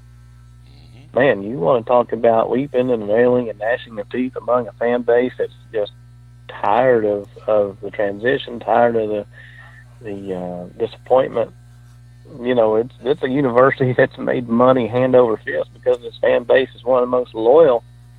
And if you don't bring home a proven winner, someone who's experienced and has shown they can do it at this level, boy, it's not going to make too warm a statement, I don't think, this time with the fan base. Add to that a lot of openings in the SEC, and yet to be seen how all those will get filled. And it kind of makes me wonder if the SEC isn't putting its reputation in a precarious spot. One of the reasons that the SEC made itself so tough, its reputation so high at one time, was the stability the conference had. You knew what you were going to get when you played an SEC football team, and that's no longer the case. The SEC right now doesn't have the same identity it used to have when it was smash mouth football, physical, tough, and it's changed. And so with each coaching change, it makes me wonder where the SEC stands in the grand scheme of things. If you're looking right now at the landscape, and you hear those folks saying the ACC is the most powerful conference in the land, it's hard to argue that at the moment. You always have Alabama, but who else do you have in the SEC now? And so I know Georgia's having a great season. I'm not convinced that Georgia's on par with Alabama. I'm not going to say that. I'm not going to dare say that. I'd like to think that they're getting upwards in that location. Obviously good for the conference, but if you're a Tennessee fan, you're not as interested in the rest of the conference as you are Tennessee, obviously. So it's going to be an interesting 30 days coming up. I guess 30 days to 6 weeks, I guess. See who goes, who stays, and who ultimately winds up filling those shoes. It's going to be a wild ride to the finish. George Jones sang that song, Who's Going to Fill Those Shoes? We'll see if that's what's going to happen. Bowl eligible, you got these teams have got 6 wins. They're going to the bowl game somewhere. Alabama, Auburn, Georgia, Kentucky, LSU, and South Carolina. Teams looking for at least 6 wins. You've got Florida with 4, Ole Miss with 3, Missouri with 3, Tennessee with 3, Vanderbilt with 3, and then right on the bubble, Mississippi State has 5 wins, and Texas A&M has 5 wins. So each, of course, again, the rule of thumb, you got to get 6 to get invited to a bowl. I like this quote, and we'll switch to Bays Mountain Park. Leading rusher John Kelly and backup linebacker Will Ignott were to return to practice yesterday, Jones said, but adding, quote, whether they will be available for Southern Miss game or not, that's on them, end quote. What does that mean? I mean, you're the coach. Either you're going to welcome them back and say, get out there and, you've served your time, you got to run steps, or whatever you got to do. To decide whether your leading rushers come back next week, it's on them. I don't understand that. What does that? Help me with that one, because I don't get that one. I'm the coach. Either you get your back out there and play, or you don't play. It's real simple. Oh yeah, I'll make it real simple for you, man. If I'm a coach, you can throw stones at me and shout me down all you want to, but boy, I'm telling you, my boys are going to be out there on that field playing. You need W's. This is, these were, I'm not saying what they did was, obviously anything near a good thing. It's a bad look for a coach who's in despair right now. But at the end of the day, it was a very small infraction. These are misdemeanor offenses. You make those guys do gassers, you run steps, you do what you got to do, and then you get those boys out there on Saturday and give your chance yourself to win. And if not you, your team deserves that chance. You got players that are playing their final games for Tennessee. Give them the opportunity. Say what you want to about the head coach, but those boys deserve, if they can get it, they deserve a chance at a bowl game before they go out. There you go. I'm right there with you. If I'm the head coach, get your tennis shoes, get your cleats on, your helmet on. You're practicing and you're playing. It's not up to them. I'm the coach. Get out there. We need you. So anyway, we'll see if they play. We're talking to Rob Cole. Taking care of business. We need W's. We are talking to Rob Cole, the park manager of Base Mountain Parks. What's going on up on the mountain right now? Beautiful time of the year, warm days and cool nights. And what's going on up on the mountain right now, my friend? Oh, it's gorgeous. Well, we're seeing fall obviously try to pass through and make an appearance. We're seeing some color up on the mountain, although I'll admit it's not the most vibrant of colors, but it is color. Most notably around the lake, tends to pop a little bit against the water there, and just beautiful that way. We had the first snow of the season yesterday, although a light dusting. Came into work yesterday morning and saw a very, very light blanketed cover on the ground, and that's always exciting and nice to see. But we're trucking along. School visits have been great this fall. We've been busy. Developments are beginning to take place, as you're aware. We've got, thanks to our BMA, the folks that won Kingsport and the local citizens, so many people to thank. We've got an extra award of $1 million to jumpstart projects at the park, and wheels are turning there. We're nearing the completion of the pavilion at Lily Pad Cove. That won't be long, here in a few weeks. So we obviously are comfortable saying it'll be available for use and renting out next spring. We've got I believe we've got another movie Under the Stars night coming up this weekend with showing of Miracle on 34th Street. This coming Saturday night. Go to our website at basemountain.com for more details on that, or our Facebook page. And, last but not least, don't forget, we're in that October-November season where we have Star Watch every weekend. Weather permitting, we'll break out the telescopes at the observatories, along with our great friends at the Base Mountain Astronomy Club, who will bring their own telescopes, and we'll point them toward the night sky and take a look at who knows what under that night sky. We've seen some beautiful views. We've already seen Saturn and its rings through telescopes this fall, and my goodness, it's a free program. Begins at sundown. If you're already in the park, hop on over. If you're not in the park, come on up at sundown, and I promise you, this is one of those opportunities you will not want to miss. And the really cool thing is, if weather isn't cooperative, we'll move inside the planetarium and we'll do a live star presentation there and enjoy the night skies anyway. There you go. And of course, reminding you with the weekend coming up, first weekend in November, it's daylight savings time ends. So on Saturday night, Sunday morning, you set your clocks back an hour and check the batteries in your smoke detectors. So it'll be getting darker earlier at Bays Mountain Park, as it will everywhere. So what's going to be the hours going forward now for Bays Mountain Park? Yeah, beginning Wednesday, the park will close at 5 o'clock daily. So what that means is Monday through Saturday, 8:30 a.m. to 5 p.m., and then on Sunday from 11 a.m. until 5 p.m. Good stuff again. So the barge ride, the deer, the wolves, the bobcats, lots going on up there. And again, $5 a carload. And in closing, give me something that goes on up there. A lot of folks go, oh, yeah, I forgot about that. I forgot they did that, or you could do that at Base Mountain Park. Give me a tease. What is that? Yeah, well, I think the Star Watch fits that bill to a T. People tend to forget that. It goes under the radar, and it's one of the neatest offerings that we have. By the way, don't forget this when we're thinking about under the radar, because it slips up on us so fast.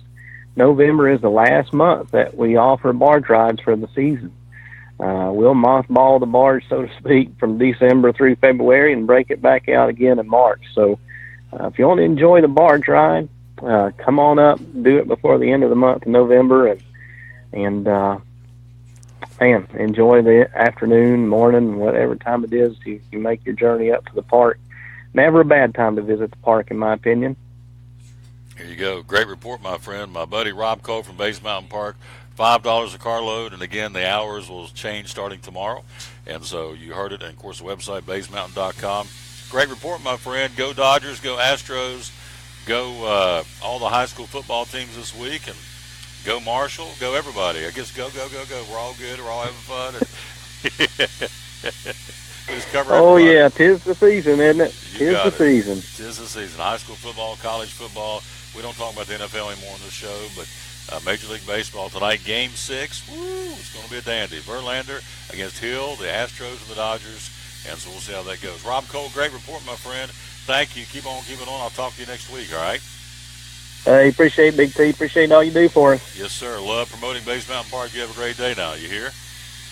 You too, Big T. Appreciate it, bud. All right. Love that old boy right there. He's a dandy right there. He's a nice one, as they say. That's going to do it. Hey, here's what I want you to do. The folks that do my social media, Appalachian Digital, have recently taken over the Speedway and Lights website at Bristol Motor Speedway. You need to check it out, speedwayandlights.org. It is the #1 Christmas light attraction in the Southeast. It is incredible.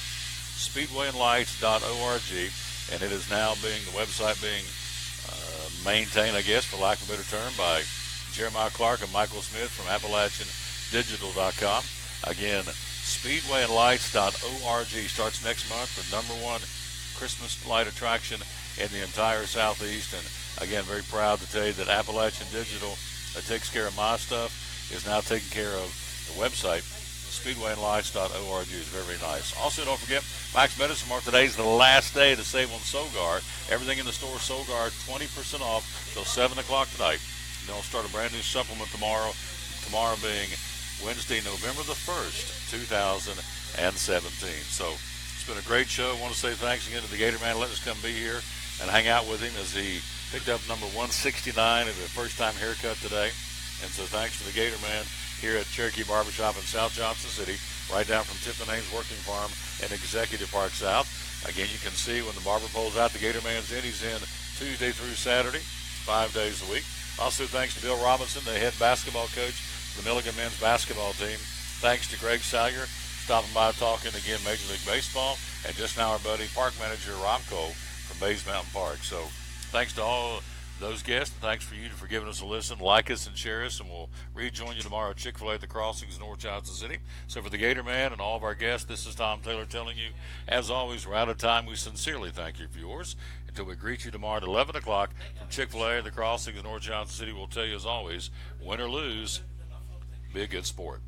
Thanks for giving us a listen. Like us and share us. We appreciate that very much. And until tomorrow, so long, everybody.